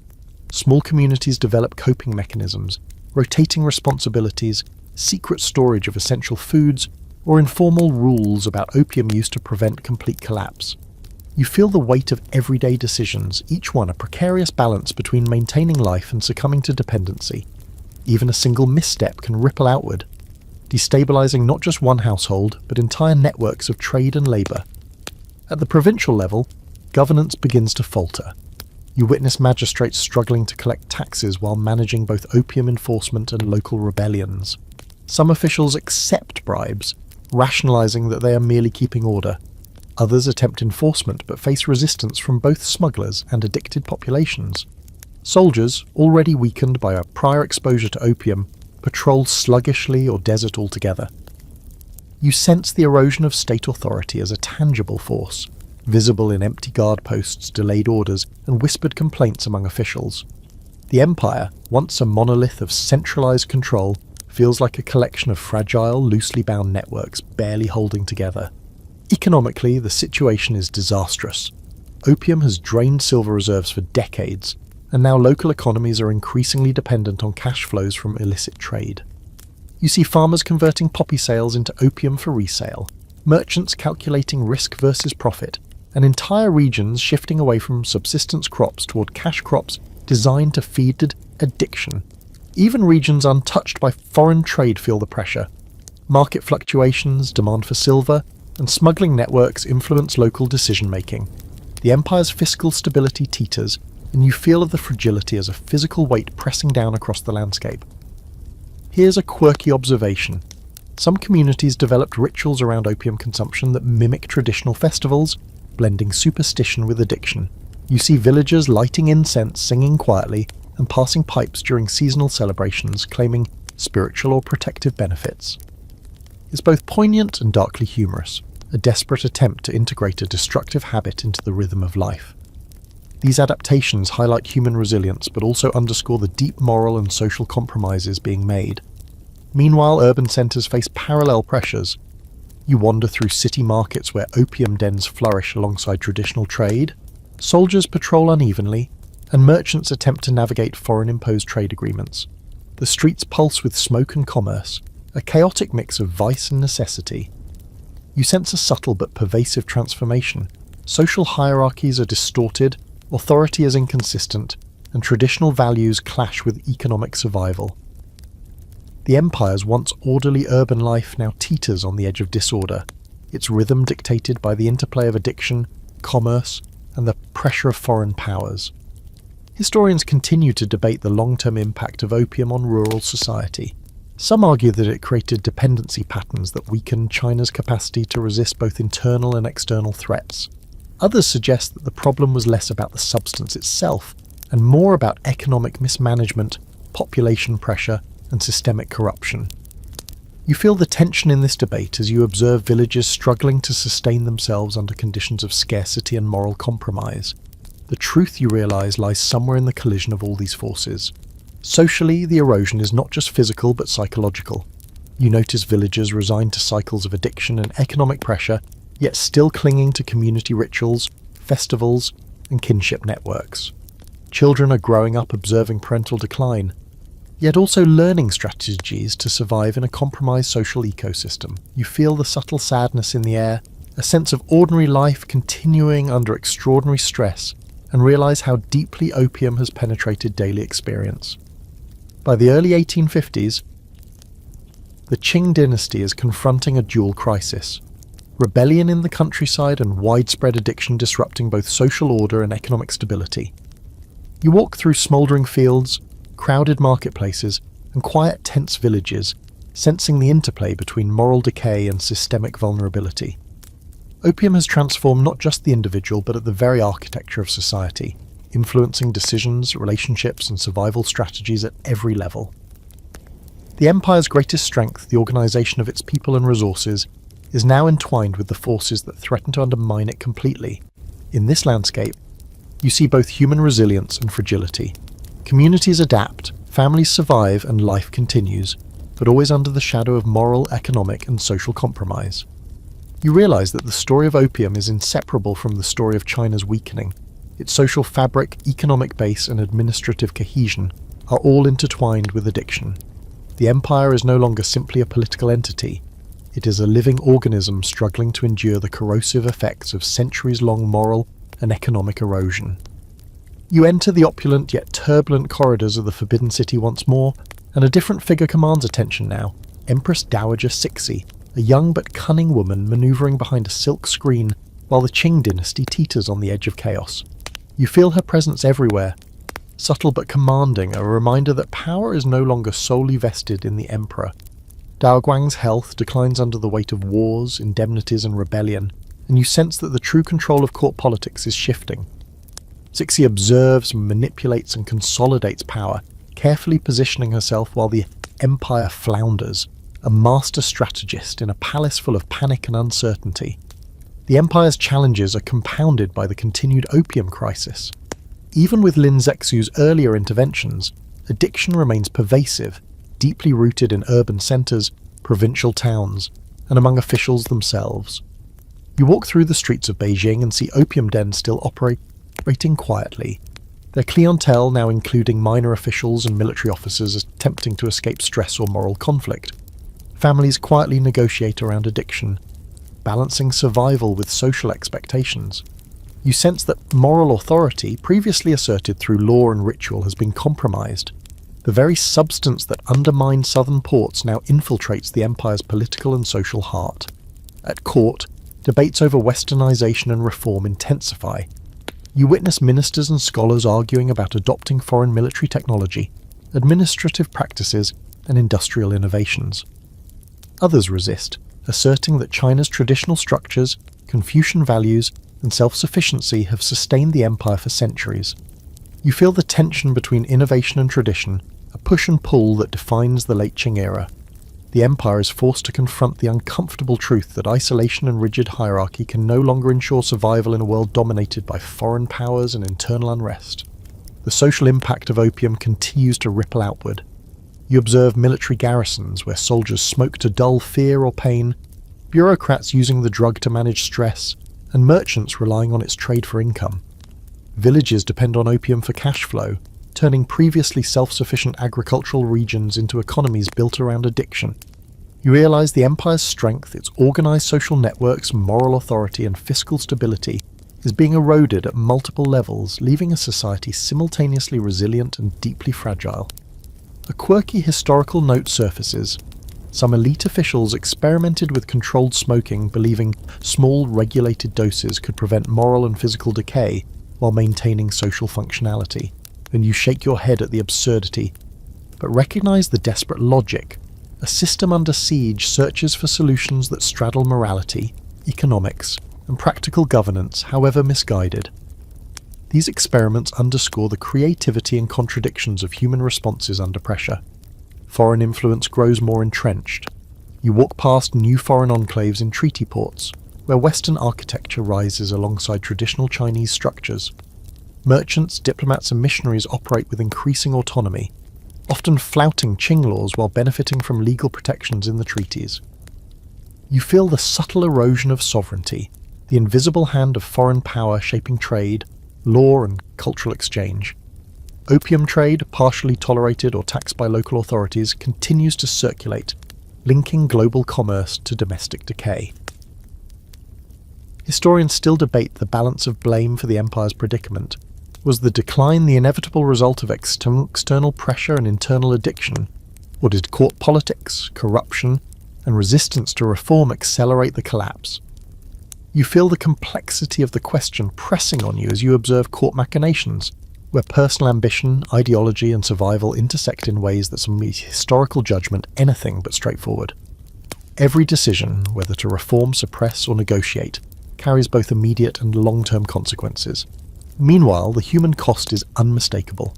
Families adapt to the presence of opium in daily life, children navigate addiction among adults, and entire communities shift priorities to cope with economic dependence. You sense that survival requires compromise, moral, social, and practical. Villagers, urban foreign dwellers, and officials alike navigate the tension between maintaining integrity and succumbing to systemic pressures, highlighting the pervasive influence of opium beyond individual vice. By the 1860s, it is evident that the empire's social structure has been permanently altered.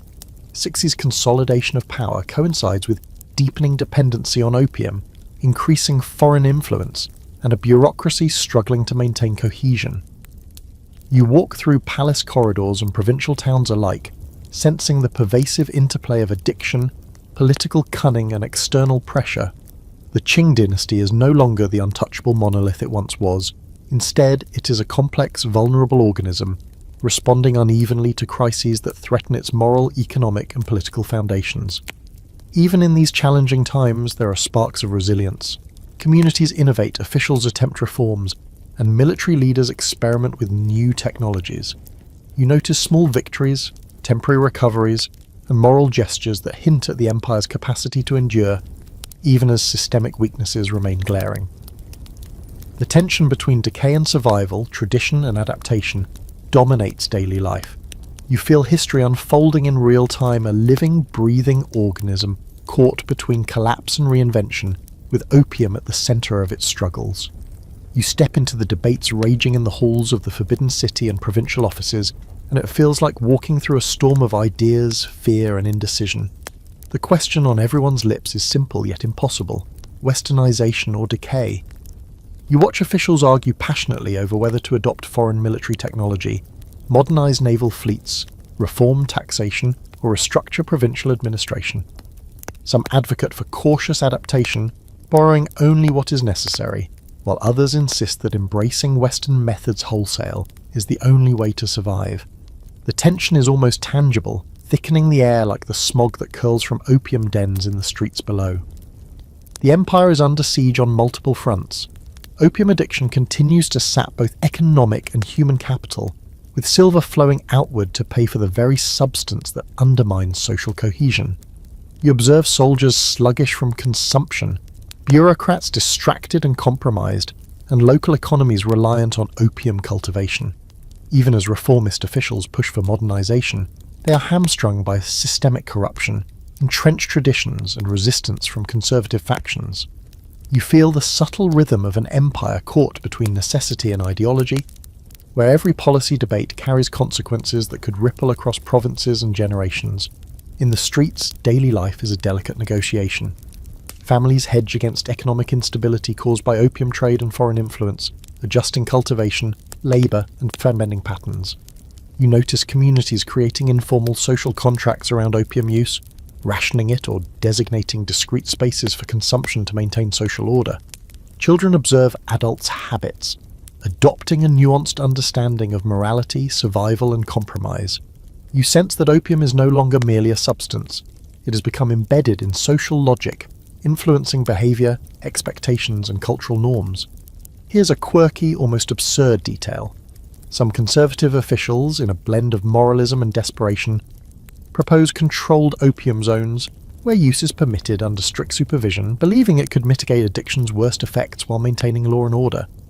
You can't help but marvel at the ingenuity and contradictions of this idea. Practical, morally conflicted, and utterly indicative of an empire grappling with unprecedented challenges. It is a vivid reminder that policy, morality, and survival often intersect in unexpected ways. foreign influence continues to expand in parallel. Treaty ports flourish as centres of commerce, with British, French, and later American merchants operating under protections that bypass traditional imperial oversight. You walk past docks crowded with goods, silver, and people, sensing the subtle erosion of sovereignty as foreign powers enforce their economic interests with both diplomacy and military presence. The opium trade thrives in this environment, legally tolerated or covertly ignored, and serves as a link between global markets and the empire's internal vulnerabilities. The interplay between domestic weakness and foreign advantage is undeniable. Historians still argue over whether the Qing dynasty could have effectively modernized or reasserted control during this period. Some contend that systemic rigidity, corruption, and social dependence on opium made meaningful reform nearly impossible. Others argue that decisive leadership and selective adoption of Western technologies could have slowed or even reversed decline. You feel the tension of these debates as you witness the painstakingly slow pace of reform.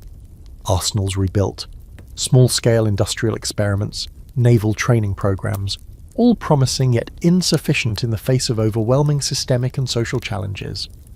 The human cost remains profound. You walk through provincial towns where addiction shapes daily rhythms, labourers alternate between productivity and stupor, and social hierarchies are blurred by the interplay of wealth, dependency, and moral compromise.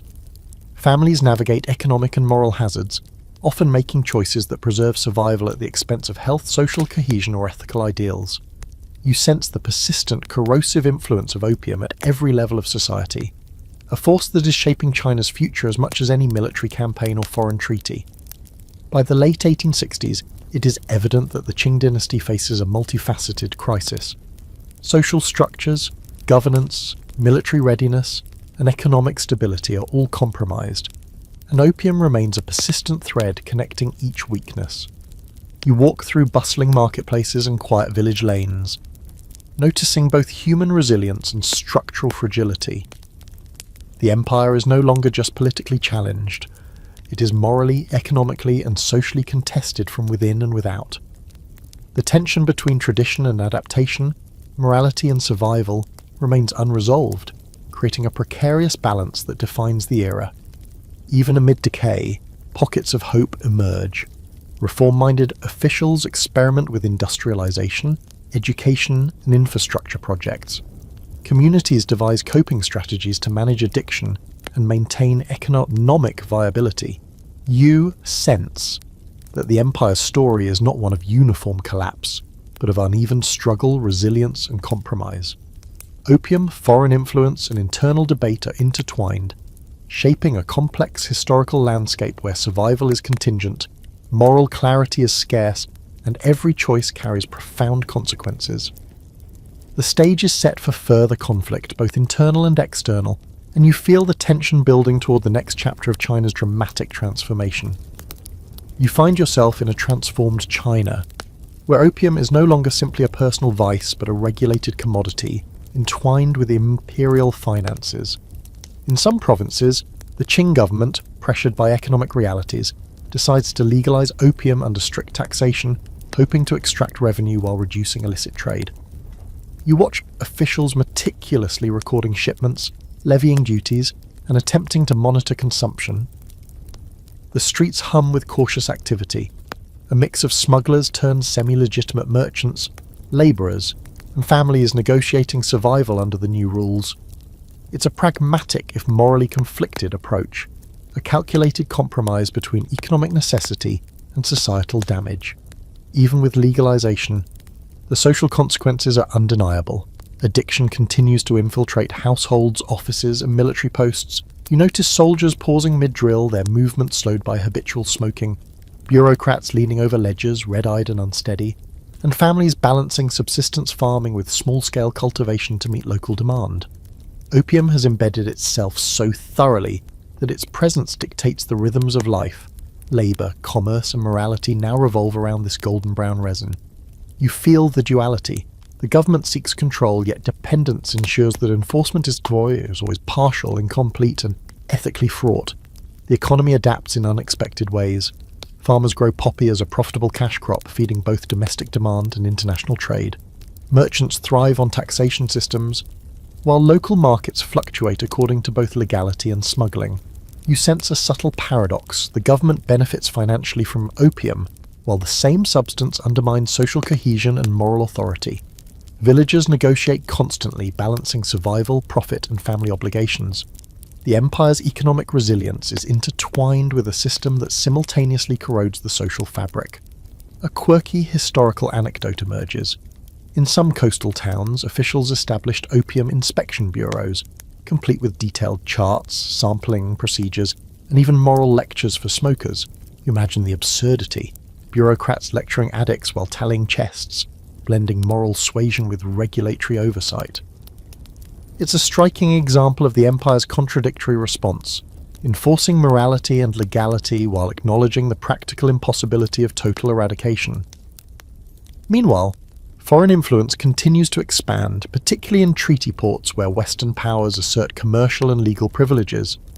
You walk past shipping docks, warehouses, and trading houses, noticing a complex network of exchange: silver, tea, textiles, and opium circulating with semi-official sanction.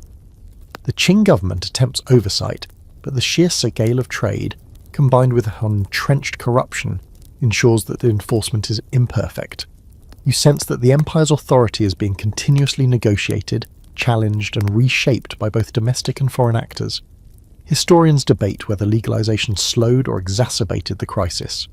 Some argue that taxation reduced black market incentives and allowed for partial control, while others contend that it normalized addiction and entrenched dependency in both urban and rural populations. You feel the tension in this argument, understanding that policy can rarely resolve deep-seated social and economic patterns without trade-offs, particularly when a substance as addictive and culturally embedded as opium is involved. Socially, families continue to navigate the presence of opium in daily life. Children learn to observe parental habits, farmers allocate time between cultivation and consumption, and entire communities establish informal rules to minimize harm while maximizing profit. You realize that opium has reshaped interpersonal dynamics, economic decision-making, and local governance. Even as the state exerts partial control, the substance exerts a subtle, pervasive influence that affects morality, productivity, and social cohesion. At the provincial level, local officials struggle to maintain order. You observe magistrates balancing tax collection with enforcement, soldiers maintaining patrols despite addiction, and rural leaders mediating disputes related to opium trade and consumption. The empire's administrative machinery is stretched thin, negotiating between moral authority, economic pragmatism, and social necessity. You sense the tension in every decision. The cost of failure is social unrest, economic disruption, or loss of legitimacy. By the late 1860s, it becomes clear that opium has become a structural element of governance. You watch bureaucrats, families, and merchants interact in a complex ecosystem, where regulation, commerce, and addiction are inseparably intertwined. The empire survives, yet in a precarious equilibrium, resilient in some ways, deeply vulnerable in others. You sense that opium's influence is no longer merely incidental. It has reshaped the economic, social, and moral architecture of the Qing dynasty.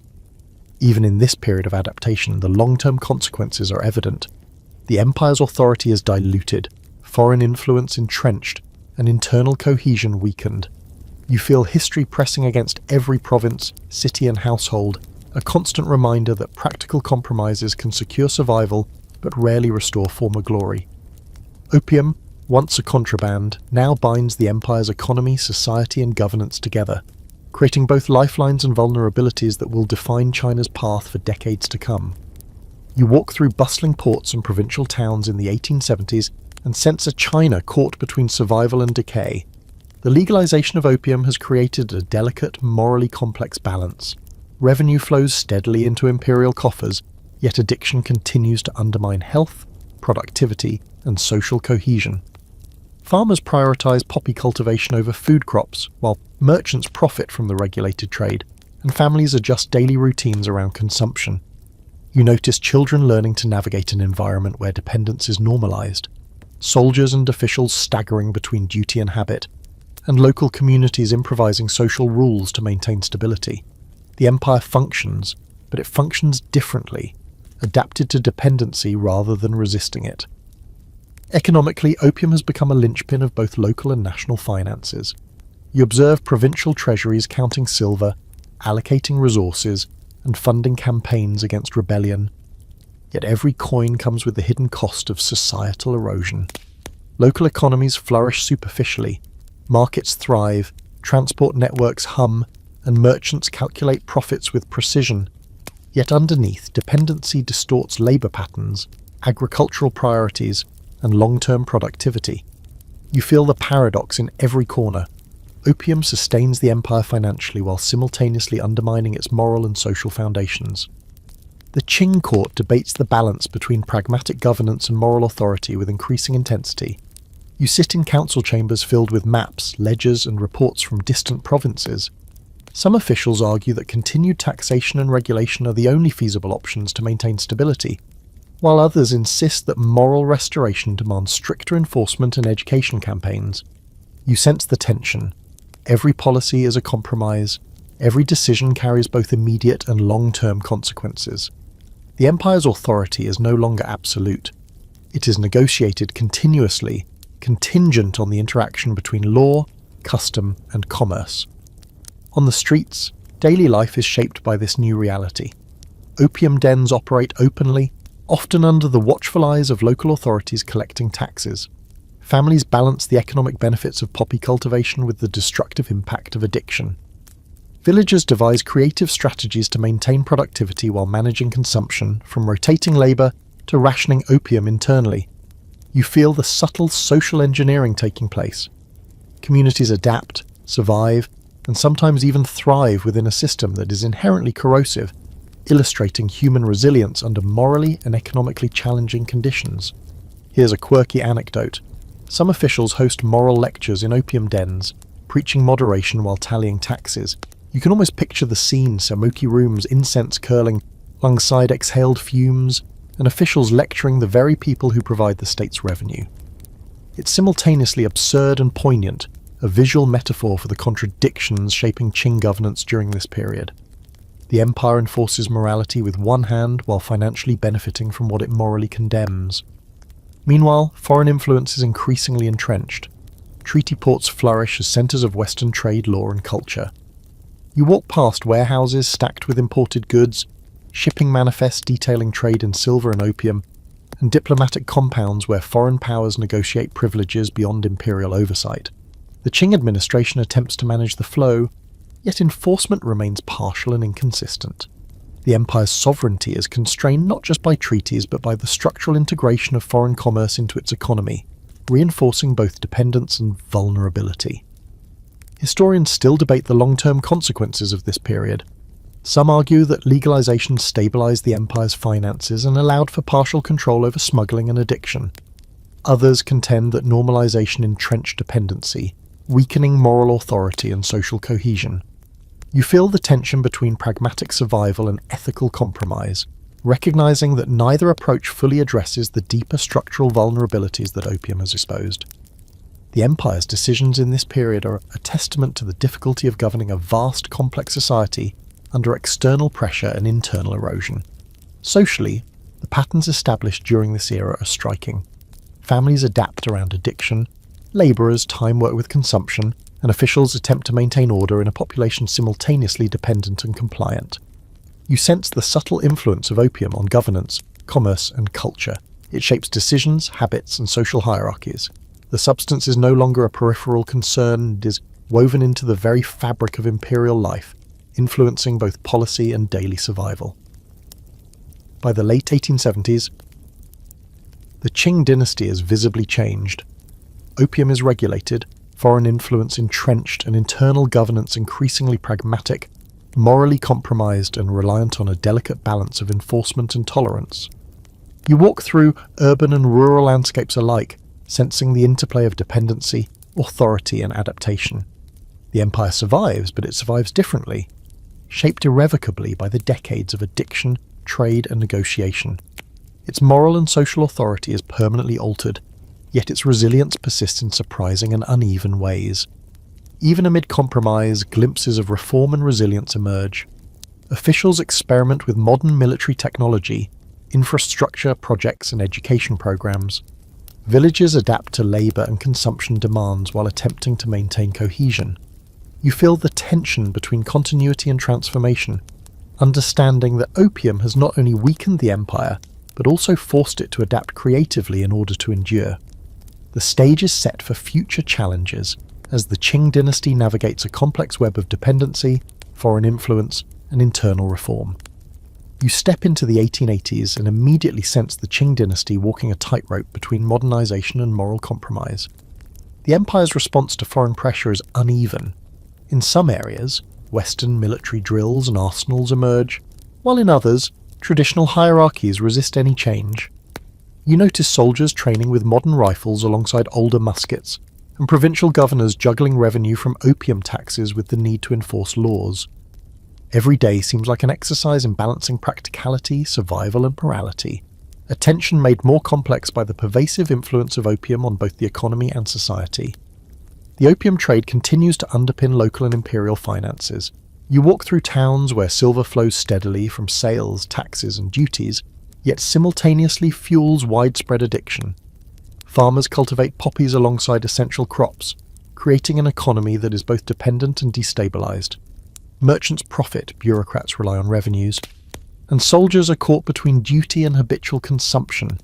You sense the delicate, almost precarious equilibrium. The empire benefits from opium, even as the same substance erodes its workforce, moral authority, and social cohesion. Social consequences extend beyond addiction alone. You see communities negotiating labour and consumption patterns to maintain productivity.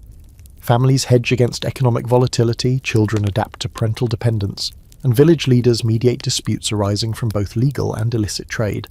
Even small towns have evolved informal rules around opium use, rationing consumption, and designating spaces to reduce social conflict.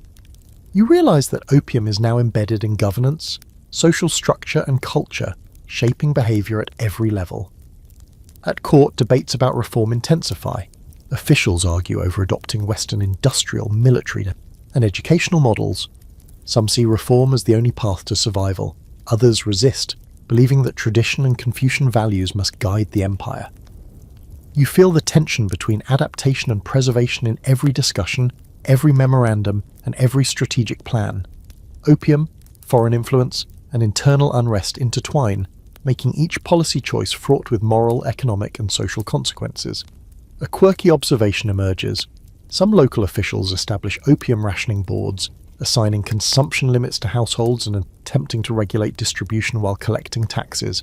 You can almost picture the bureaucratic absurdity: smoky rooms, ledger books, and moral lectures all rolled into one administration. Yet the system reflects the pragmatic logic of the era. Control what you can, profit where possible, and mitigate harm where feasible, however imperfectly. Meanwhile, foreign powers continue to assert influence. Treaty ports flourish as centres of commerce, law, and culture.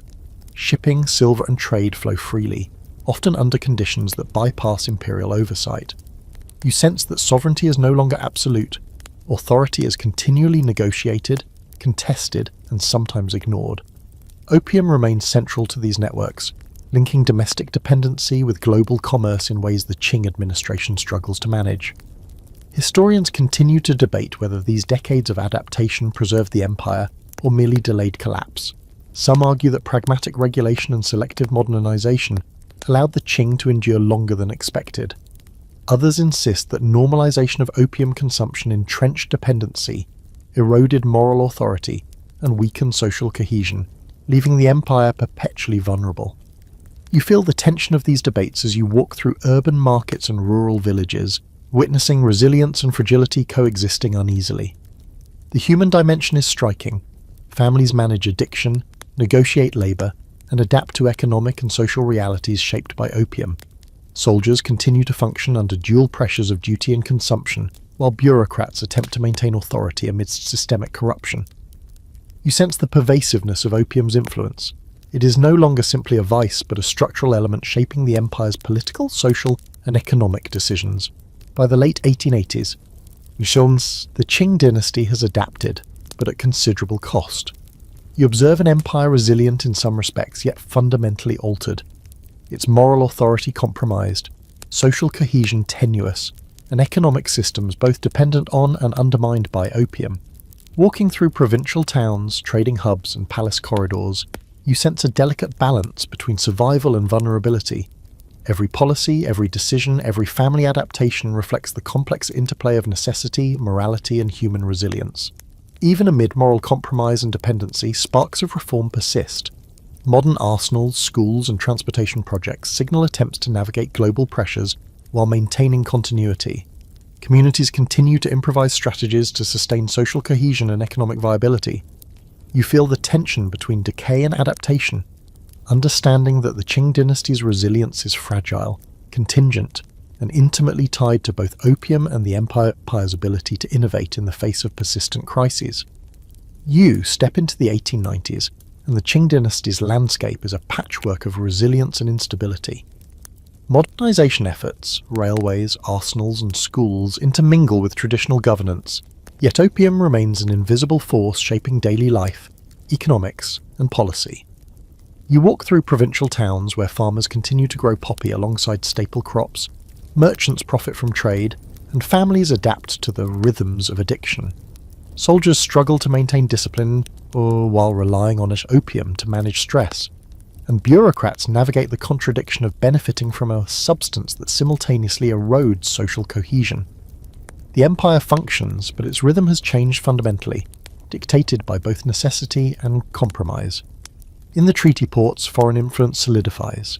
You notice British, French, and American trading houses controlling key aspects of commerce, while local officials attempt oversight in increasingly pragmatic and morally conflicted ways. Opium sales continue, sometimes semi-legal, sometimes covert, linking local economies to global networks in ways that strengthen dependency. Silver continues to flow outward, enriching foreign merchants while undermining imperial coffers. You feel the subtle erosion of sovereignty. Authority is constantly negotiated, contested, and tempered by both foreign interests and domestic addiction. Socially, communities are adapting in complex ways. Families create informal rules around opium use, rationing it for key adults, scheduling work to accommodate consumption, and mediating disputes arising from dependence. You notice children observing parental habits and learning strategies to survive within a system that normalizes addiction. Villages experiment with governance at the micro level, balancing economic needs, moral expectations, and social cohesion. You sense that opium is no longer just a substance, but a structural element embedded in everyday life, shaping decisions, relationships, and long-term resilience. At the court, debates over reform continue. Some officials advocate adopting Western technology wholesale, while others insist on gradual selective adaptation. You sit in council chambers observing the tension. Every policy choice is a negotiation between tradition, pragmatism, and survival. Opium, foreign influence, and internal unrest complicate decisions, forcing leaders to weigh moral authority against economic and political necessity. The dynasty's ability to adapt is uneven, and every choice carries consequences both immediate and long-term. A quirky detail emerges during these years. Some bureaucrats conduct controlled consumption experiments in provincial offices, hoping to understand social effects and prevent abuse while collecting taxes.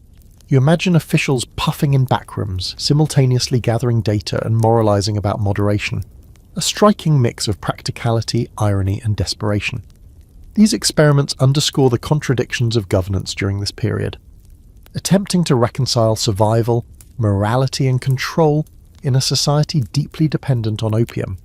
Economically, opium continues to distort labour and agriculture. You notice farmers allocating land to poppy instead of essential crops, merchants profiting from controlled trade, and bureaucrats relying on opium taxes to fund provincial administration. Even in urban centres, the substance shapes commerce, influencing work schedules, productivity, and social behaviour. You sense the systemic integration of opium into both local economies and imperial finances, a dual-edged sword that provides revenue while undermining authority and cohesion. Historians debate whether the Qing dynasty's adaptive strategies in this period prolonged survival or entrenched dependency. Some argue that legalization, taxation, and selective modernization created the stability and partial control over social and economic systems. Others contend that dependency became entrenched, weakening moral authority, social cohesion, and long-term resilience. You feel the tension in this debate, walking through marketplaces and village squares where everyday life illustrates both human ingenuity and systemic vulnerability. The human dimension remains stark. Families, soldiers, and officials navigate daily routines shaped by opium. Children grow up understanding the substance's economic, moral, and social implications. You observe communities improvising rules, balancing consumption, and maintaining productivity. Dependency now shapes interpersonal, economic, and political behavior, demonstrating how deeply opium is woven into the empire's fabric. By the end of the 1890s, the Qing Dynasty is visibly altered. Opium remains central to economic and social life. Foreign influence continues to expand, and internal governance is a delicate balance of pragmatism, compromise, and moral negotiation. Walking through provincial towns, urban markets, and palace corridors, you sense an empire resilient yet fundamentally changed. Its authority, morality, and social cohesion are all refracted through the lens of dependency and adaptation. Every policy, every family decision, and every market transaction reflects the pervasive influence of opium on the empire's trajectory. Even amid systemic compromise, reform efforts persist. Military modernization, infrastructure projects, and education programs continue to develop unevenly. Communities improvise strategies to sustain cohesion and productivity, while the state adapts to the constraints imposed by addiction and foreign influence.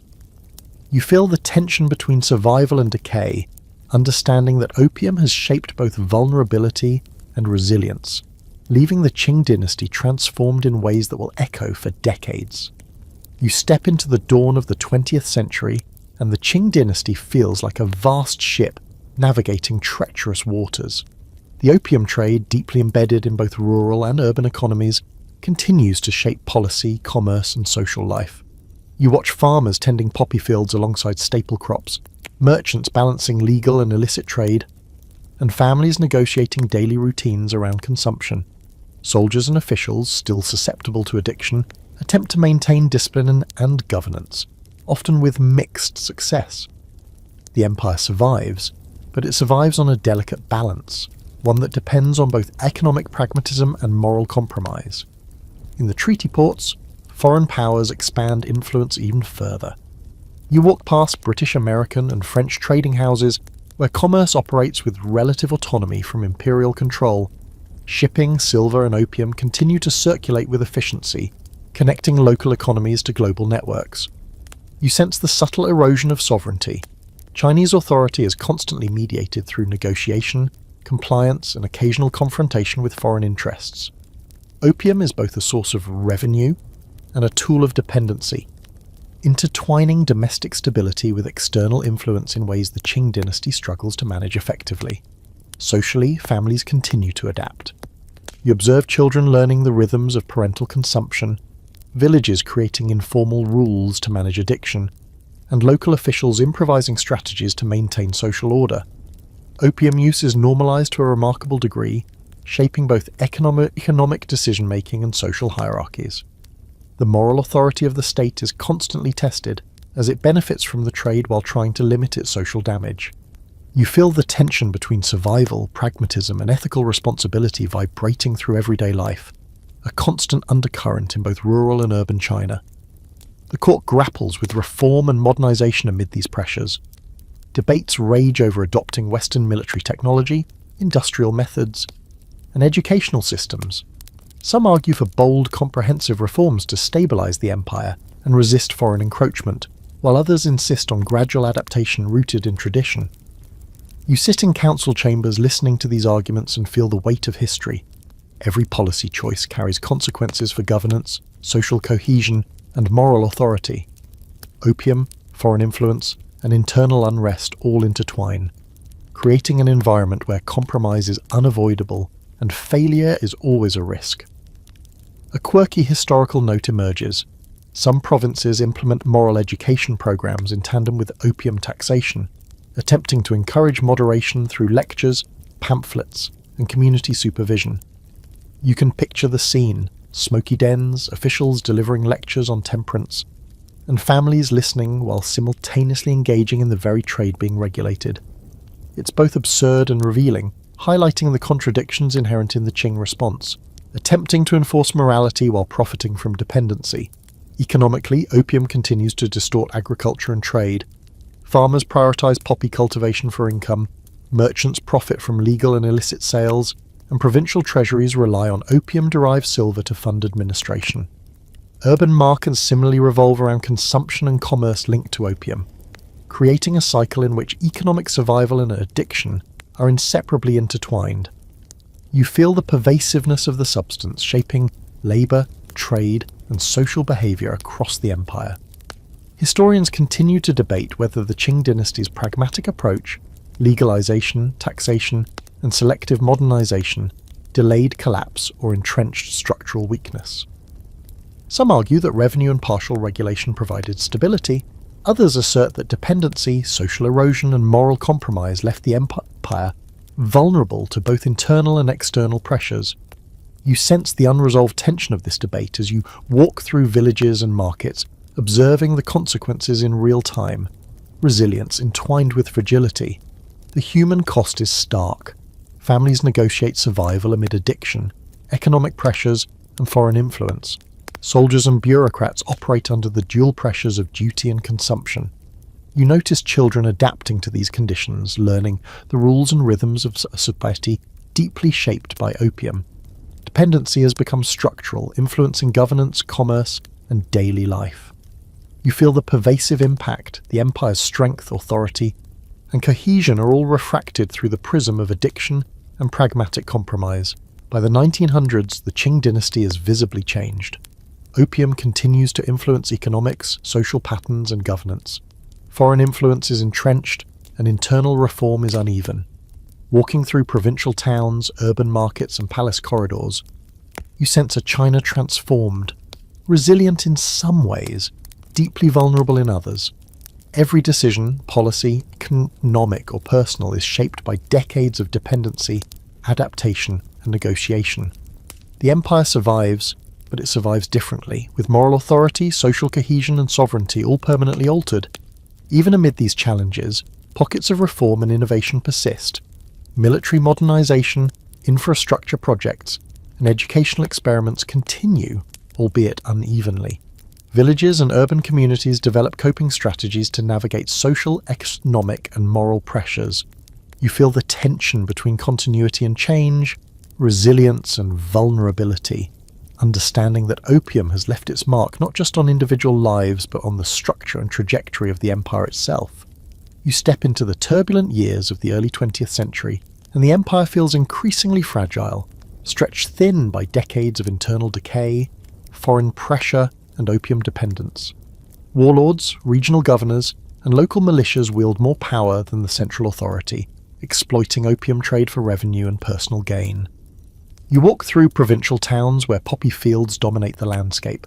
Families balance consumption with survival, and merchants profit from both legal taxation and clandestine smuggling.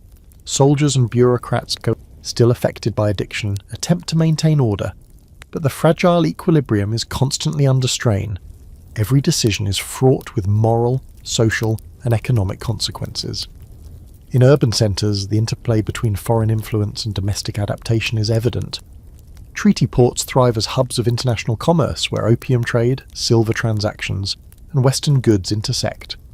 You watch British, French, and American merchants operating under legal protection, while local officials struggle to regulate a market that benefits them financially but undermines social stability. Families and labourers adapt to these pressures, balancing economic opportunity with social compromise. You feel the tension. Sovereignty is partial, dependence is structural, and survival requires navigating a morally complex landscape. Social patterns are deeply intertwined with opium. Villages devise informal systems to ration consumption, monitor social behaviour, and maintain productivity. Children grow up observing parental habits, learning strategies to cope and internalising moral compromises as practical necessities. Soldiers' efficiency is affected, bureaucrats' authority is diluted, and communities negotiate constantly between survival and ethical principles. You sense the subtle yet pervasive influence of opium on governance, labour, and culture, shaping every facet of life from household routines to provincial administration. The court grapples with reform in a climate of declining central authority. You witness debates over modernising the military, adopting industrial technology, and updating educational systems. Some officials argue that only bold, comprehensive change can stabilise the empire, Others insist on gradual adaptation while preserving tradition. The moral and practical dilemmas posed by opium, combined with foreign encroachment and internal unrest, make policy-making extraordinarily complex. Every choice has consequences across multiple levels: social, economic, and political. A quirky observation stands out. In some provinces, officials maintain opium surveillance committees, tasked with tracking consumption, while simultaneously collecting taxes and issuing moral guidance. You imagine officials puffing in smoke-filled rooms, balancing ledgers and ethics simultaneously, a blend of absurdity and pragmatism.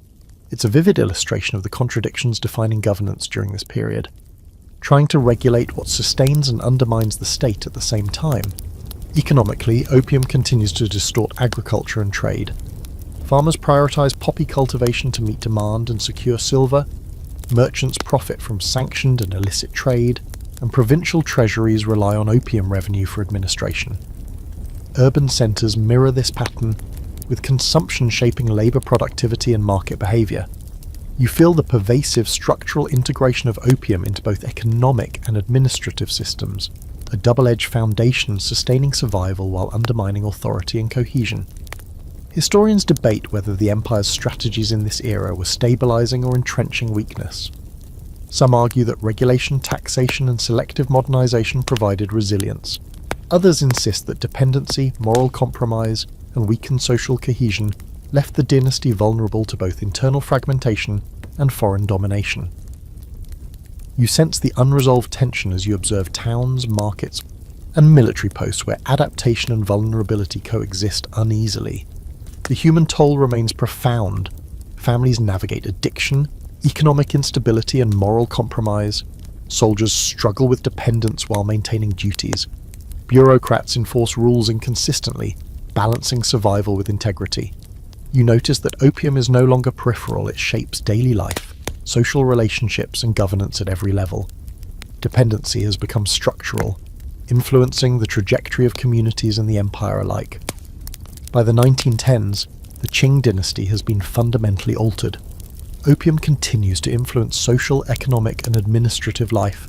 Foreign influence is entrenched, and reform is inconsistent. You walk through provincial towns, markets, and palace corridors and feel the empire's resilience intertwined with deep vulnerability. Every decision, whether policy, economic, or personal, reflects decades of dependency, compromise, and adaptation.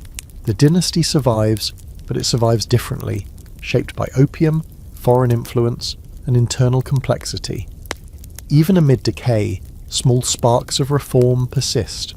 Military modernization, infrastructure projects, and educational experiments continue unevenly, while communities improvise strategies to sustain cohesion and productivity. You feel the tension between tradition and adaptation, moral compromise and survival, understanding that opium has left a lasting imprint on both the social and structural foundations of the Qing dynasty. The empire endures, yet its endurance is precarious, morally fraught, and inseparably linked to the substance that has shaped its destiny for over a century. You step into the era of Mao's early campaigns and witness a China determined to eradicate the remnants of opium's grip. After centuries of addiction shaping social, economic, and political life, a new wave of leadership confronts the substance with unparalleled force. You watch as officials, soldiers, and local cadres enforce strict anti-opium policies, conducting mass confiscations, public trials, and even executions. Villages and towns that once thrived on cultivation and trade are forced to adapt rapidly, shifting agriculture back toward food crops and industries that serve collective goals. You feel the intensity of this moral and practical purge, an attempt to reclaim authority, restore social cohesion, and redefine public morality after generations of compromise and dependence. The scope of enforcement is extraordinary. Opium dens are shuttered, smugglers are prosecuted, and entire regions experience campaigns designed to obliterate addiction. You walk through confiscation sites where tons of opium are destroyed, their pungent smoke rising into the air as both warning and spectacle. Soldiers patrol rural and urban areas, ensuring compliance and educating the populace. The scale of operation is overwhelming, reflecting both the moral clarity and the authoritarian reach of the new regime. You sense that this is not simply law enforcement. It is a radical attempt to reshape society itself.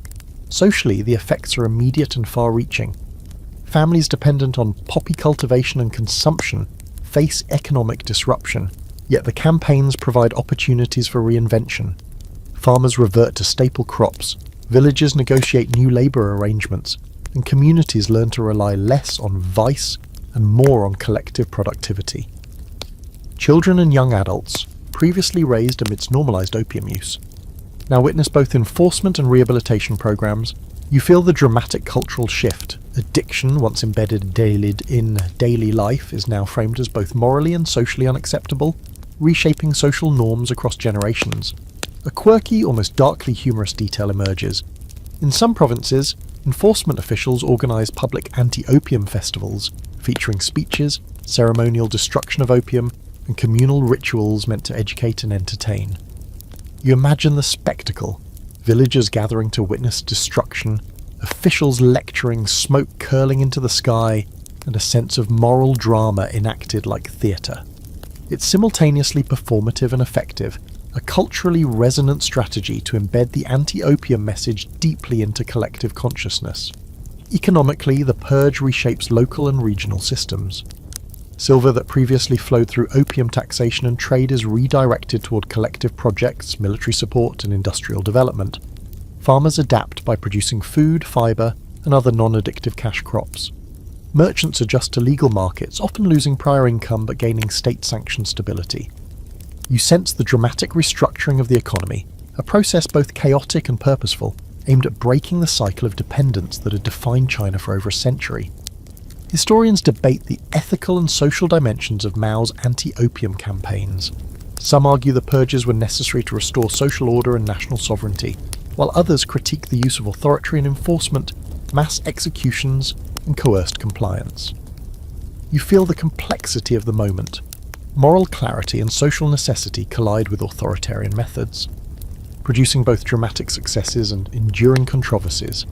The campaigns are transformative yet morally and socially fraught. At the provincial and village level, daily life is reconfigured. Families who once depended on poppy for income and coping mechanisms must adapt to new social and economic realities.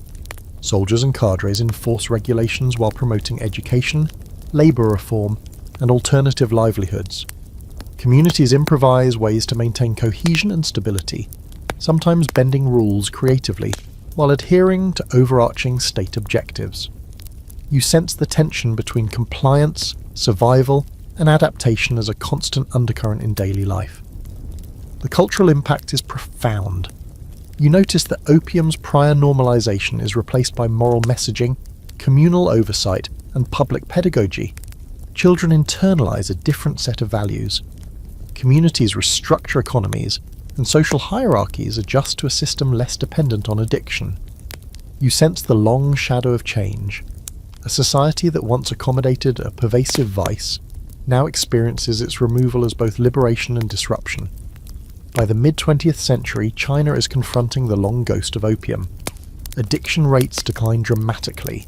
Silver previously lost to trade is partially restored to state projects, and moral authority is reinforced through decisive enforcement. Yet you feel the cultural memory persist. The centuries-long influence of opium has left indelible marks on governance, social practices, and economic behaviour. The eradication is effective, but it cannot erase the structural and psychological legacies of a substance that once shaped an empire from its economy to its households. Even amid punitive measures and moral campaigns, resilience and adaptation emerge. Communities rebuild, reform-minded officials experiment with economic and social innovations, and infrastructure projects begin to stabilise society. You feel the tension between restoration and memory. The empire, or what remains of it, is physically and socially recovering, yet the lessons of opium continue to influence policy, culture, and consciousness. The stage is set for a new China, one attempting to reconcile centuries of dependence with aspirations for sovereignty, stability, and moral renewal.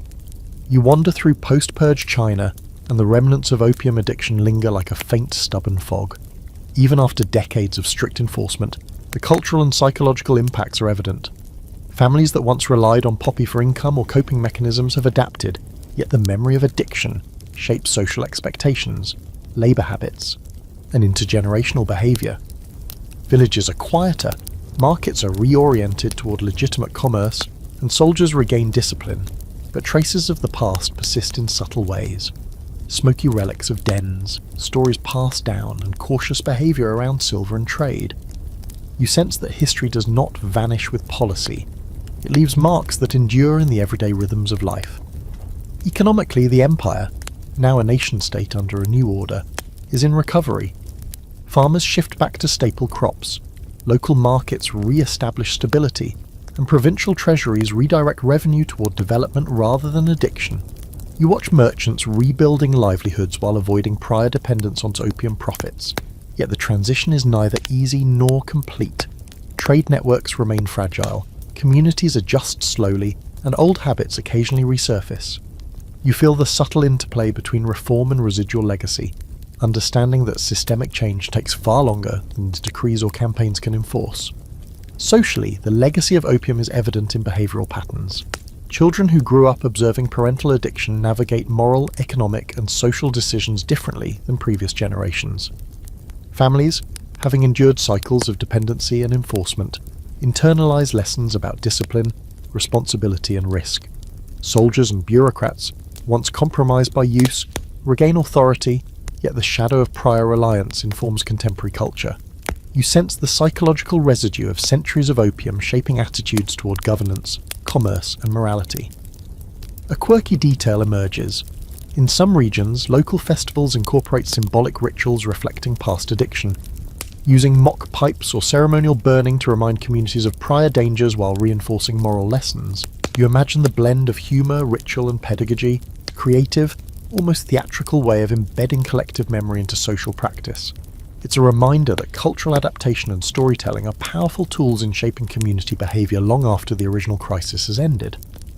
At the national level, leadership emphasises moral and social restoration alongside economic redevelopment.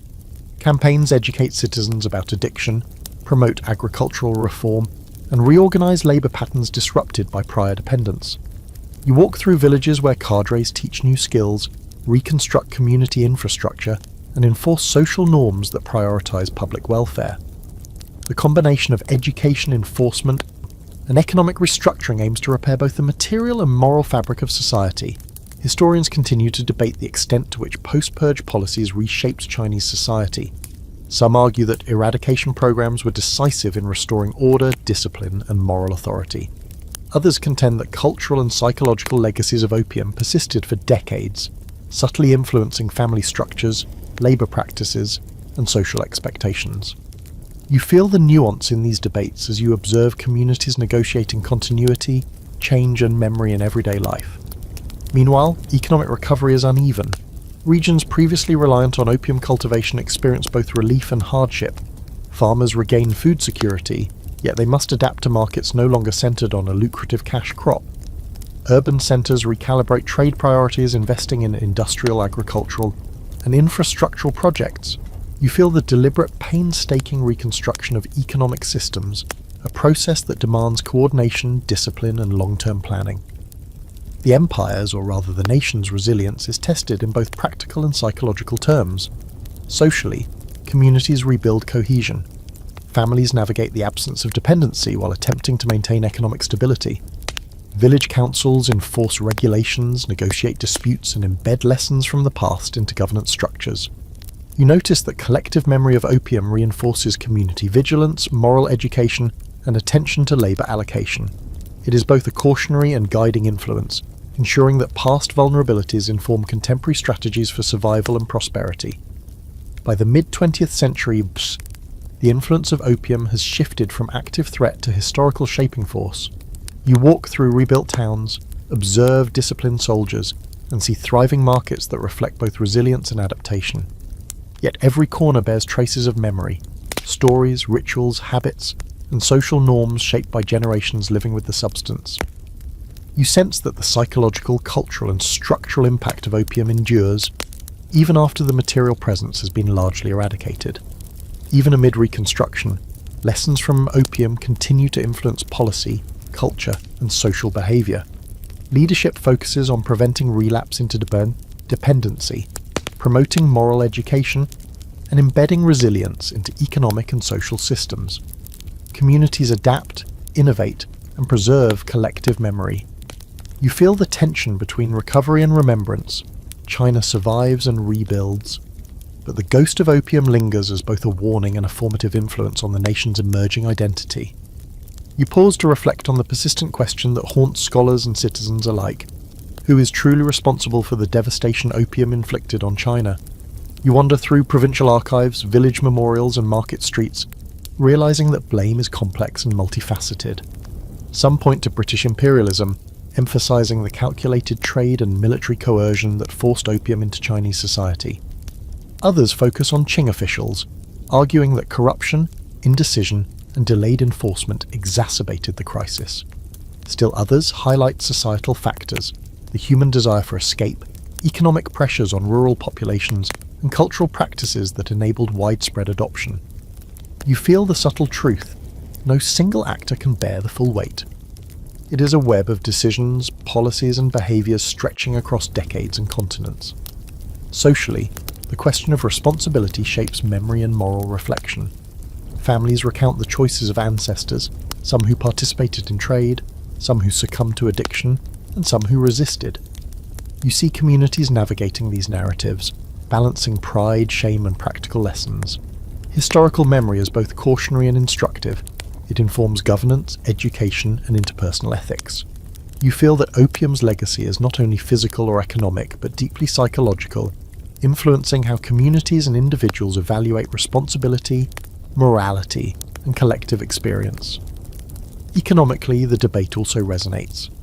You observe merchants and officials discussing policies in light of the past, how trade networks were distorted, silver drained, and local economies reshaped to accommodate addiction. Some argue that regulatory failures created long-term structural weaknesses. Others insist that foreign pressures made these failures inevitable. You sense that economic consequences are inseparable from moral and social questions, reinforcing the interdependence of policy, behaviour, and societal health. Every ledger, trade route, and village tax system carries echoes of choices made over the preceding century. A quirky historical aside emerges. In some towns, residents maintain opium blame chronicles, informal accounts of who was involved in past trade or consumption, sometimes framed as local folklore. You imagine families passing down these records, mixing fact, rumour, and moral lesson. It's an unusual method of social accountability, blending history, memory, and cultural pedagogy, ensuring that collective consciousness preserves both cautionary tales and ethical frameworks. At the national level, the legacy of responsibility shapes governance and reform. Leaders study the failures of the past to design policies aimed at avoiding repetition. Strict anti-addiction laws, education programs, and economic restructuring. You notice provincial officers referencing historical cases when making enforcement decisions, integrating lessons into administrative practice. The empire, or the modernizing state that follows, uses the past as both a moral guide and a practical blueprint, demonstrating how historical analysis informs contemporary policy. Historians debate whether the opium crisis was primarily caused by external aggression, internal weakness, or societal susceptibility. Some emphasize British trade and military coercion as decisive, others highlight Qing indecision, local corruption, and systemic inefficiencies. Still others point to social and cultural factors that facilitated consumption and dependence. You feel the complexity of this discussion, realizing that historical causation is rarely linear. Each factor interacts with others, creating a chain of consequences that magnifies small decisions into sweeping social transformation. The human dimension of responsibility is evident in everyday life. Families reconcile past participation, losses, and survival strategies. Villages navigate moral judgments while reconstructing social cohesion. Children grow up learning both caution and resilience from ancestral experience. You sense the profound intertwining of moral, social, and economic reflection. Understanding who was responsible is inseparable from understanding how society recovers, adapts, and preserves continuity. By the early 20th century, the question of responsibility informs education, governance, and cultural practice. Moral lessons are embedded in community rituals, school curricula, and official discourse. You walk through towns where reminders of opium's impact are visible. Memorials, folklore, and public education efforts all emphasize accountability, historical awareness, and prevention. The substance's legacy continues to shape collective consciousness, long after physical eradication. Even amid reconstruction and modernization, the debate about responsibility shapes both national identity and policy. Leaders, communities, and individuals alike wrestle with questions of moral, economic, and political accountability. You feel the persistent tension between assigning blame, learning from history, and forging resilience. Opium, though largely eradicated physically, continues to influence how society conceptualizes governance, morality, and survival. Its shadow endures in both memory and action. You watch as the empire's decline accelerates in slow motion, and the signs are unmistakable. Even after decades of opium taxation, foreign encroachment, and intermittent reform, the Qing dynasty is unraveling. Provincial governors exercise increasing autonomy, warlords build personal armies, and social cohesion frays as families and communities grapple with economic hardship and moral dislocation. You walk through provincial capitals where once orderly markets now bustle with informal trade. Opium remnants persist quietly in villages, and labour patterns remain influenced by past dependency. The empire's authority, once absolute, is now contested on multiple fronts, socially, economically, and politically, and every step forward feels precarious. The cumulative effect of opium, foreign treaties, and internal rebellion becomes undeniable. You pass ruined towns and scarred landscapes, where the legacy of the Taiping Rebellion and repeated conflicts manifests in both physical destruction and social trauma. Soldiers remain disciplined in some areas, yet elsewhere militia forces operate independently, leveraging opium revenues and local loyalty to wield power outside imperial oversight. Bureaucratic networks falter under the strain of competing priorities: taxation, moral enforcement, and regional security. You sense the subtle collapse of coordination that once bound a vast empire together. Socially, ordinary people navigate an environment of constant negotiation. Families adapt labour, consumption, and education to survive in conditions shaped by dependency and instability. You notice children observing parental compromise, learning strategies for survival that blend moral judgment with pragmatism. Community networks enforce informal rules, mediate disputes, and sustain cohesion where formal structures fail. Opium, though largely eradicated physically, continues to influence social behaviour, decision-making, and local governance, a reminder of the enduring power of long-term structural dependence. A quirky historical note illustrates the strange persistence of opium's influence. In some northern villages, elderly residents preserved small ceremonial pipes as symbols of past hardship, using them in rituals to educate youth about moral vigilance. You imagine the combination of humour, superstition, and social pedagogy, a cultural mechanism to preserve lessons while maintaining continuity. It's a striking example of how a substance can leave a mark on collective consciousness long after its active presence fades. Economically, the empire struggles to stabilise. Silver that once flowed outward to pay for opium and indemnities now circulates in recovery, yet fiscal systems remain fragile. Farmers attempt to restore food production, merchants pivot back to legal markets, and provincial treasuries struggle to fund both infrastructure and security. You feel the intricate balance between recovery and vulnerability. Systems rebuilt from necessity are stronger in some ways, yet deeply influenced by centuries of compromise and dependency. The empire's resilience is tangible but precarious, a patchwork of adaptive strategies and residual weakness.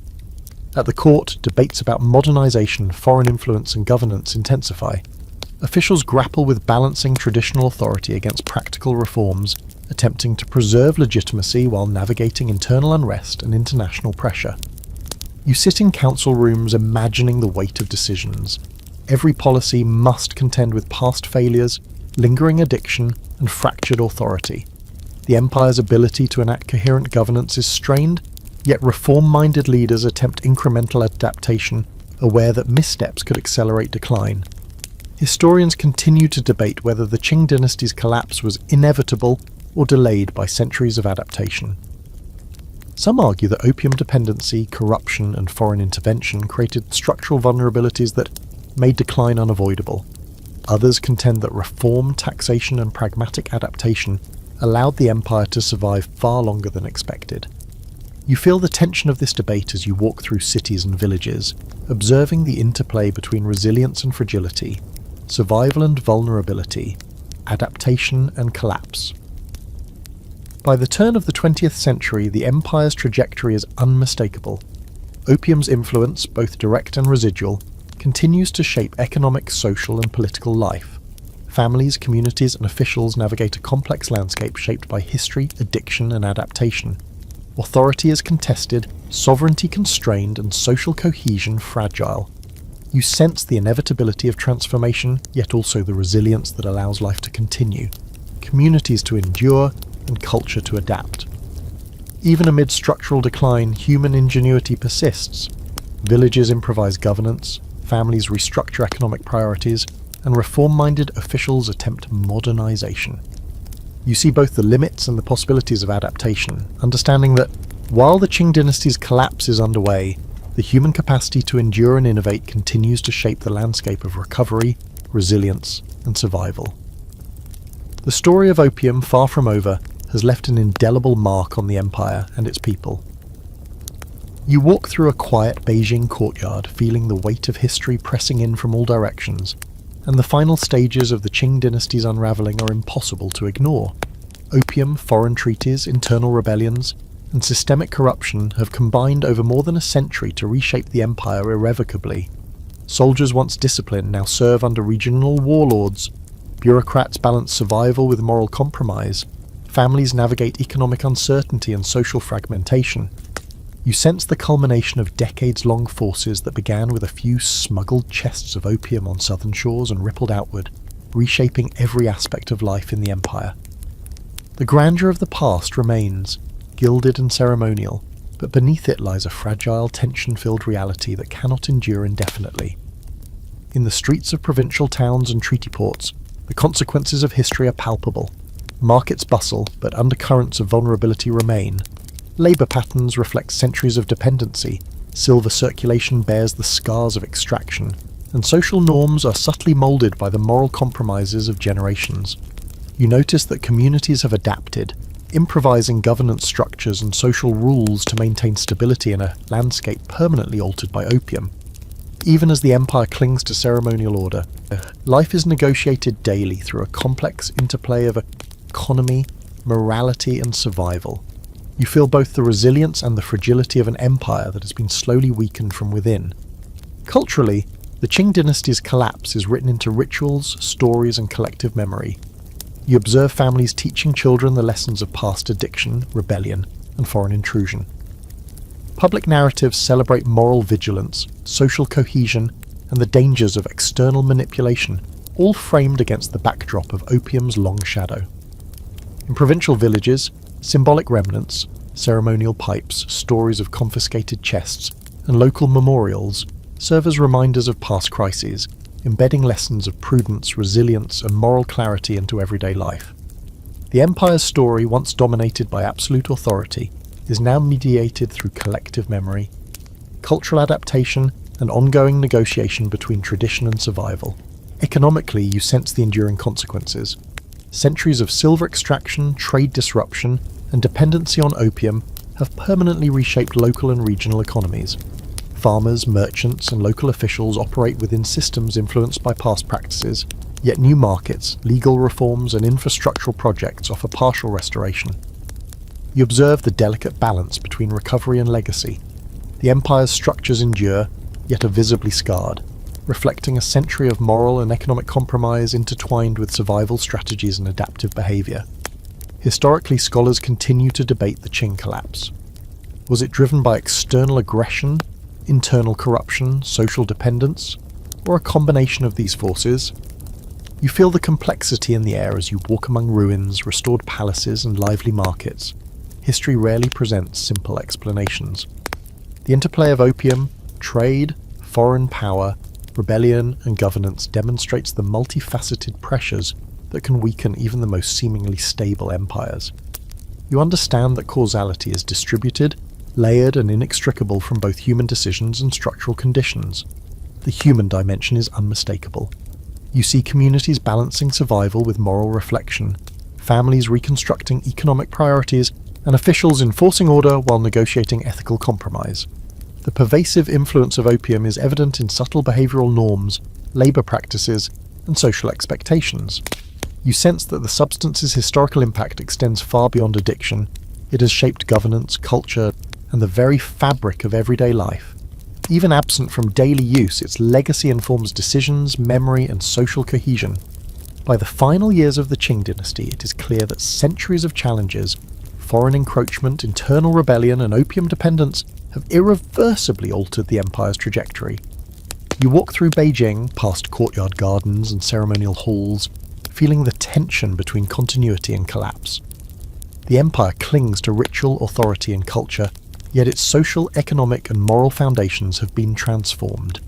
Every market transaction, policy decision, and family negotiation carries echoes of the century-long struggle with opium, foreign powers, and internal decay. Even in the shadow of collapse, you notice resilience. Communities improvise governance, families rebuild economies, and reform-minded officials attempt modernization. You feel that the Qing dynasty's end is not simply a story of failure, but also one of adaptation, resistance, and survival under extraordinary pressures. Opium, foreign influence, and systemic weakness have shaped not just the empire's decline, but also the capacity of its people to endure, adjust, and carry forward lessons from a turbulent century. As you stand in the courtyard imagining the weight of history tomorrow, you realize that the story of opium and the Qing dynasty is more than a tale of addiction or conquest. It is a narrative of human resilience, systemic vulnerability, and the intertwined forces of morality, economy, and power.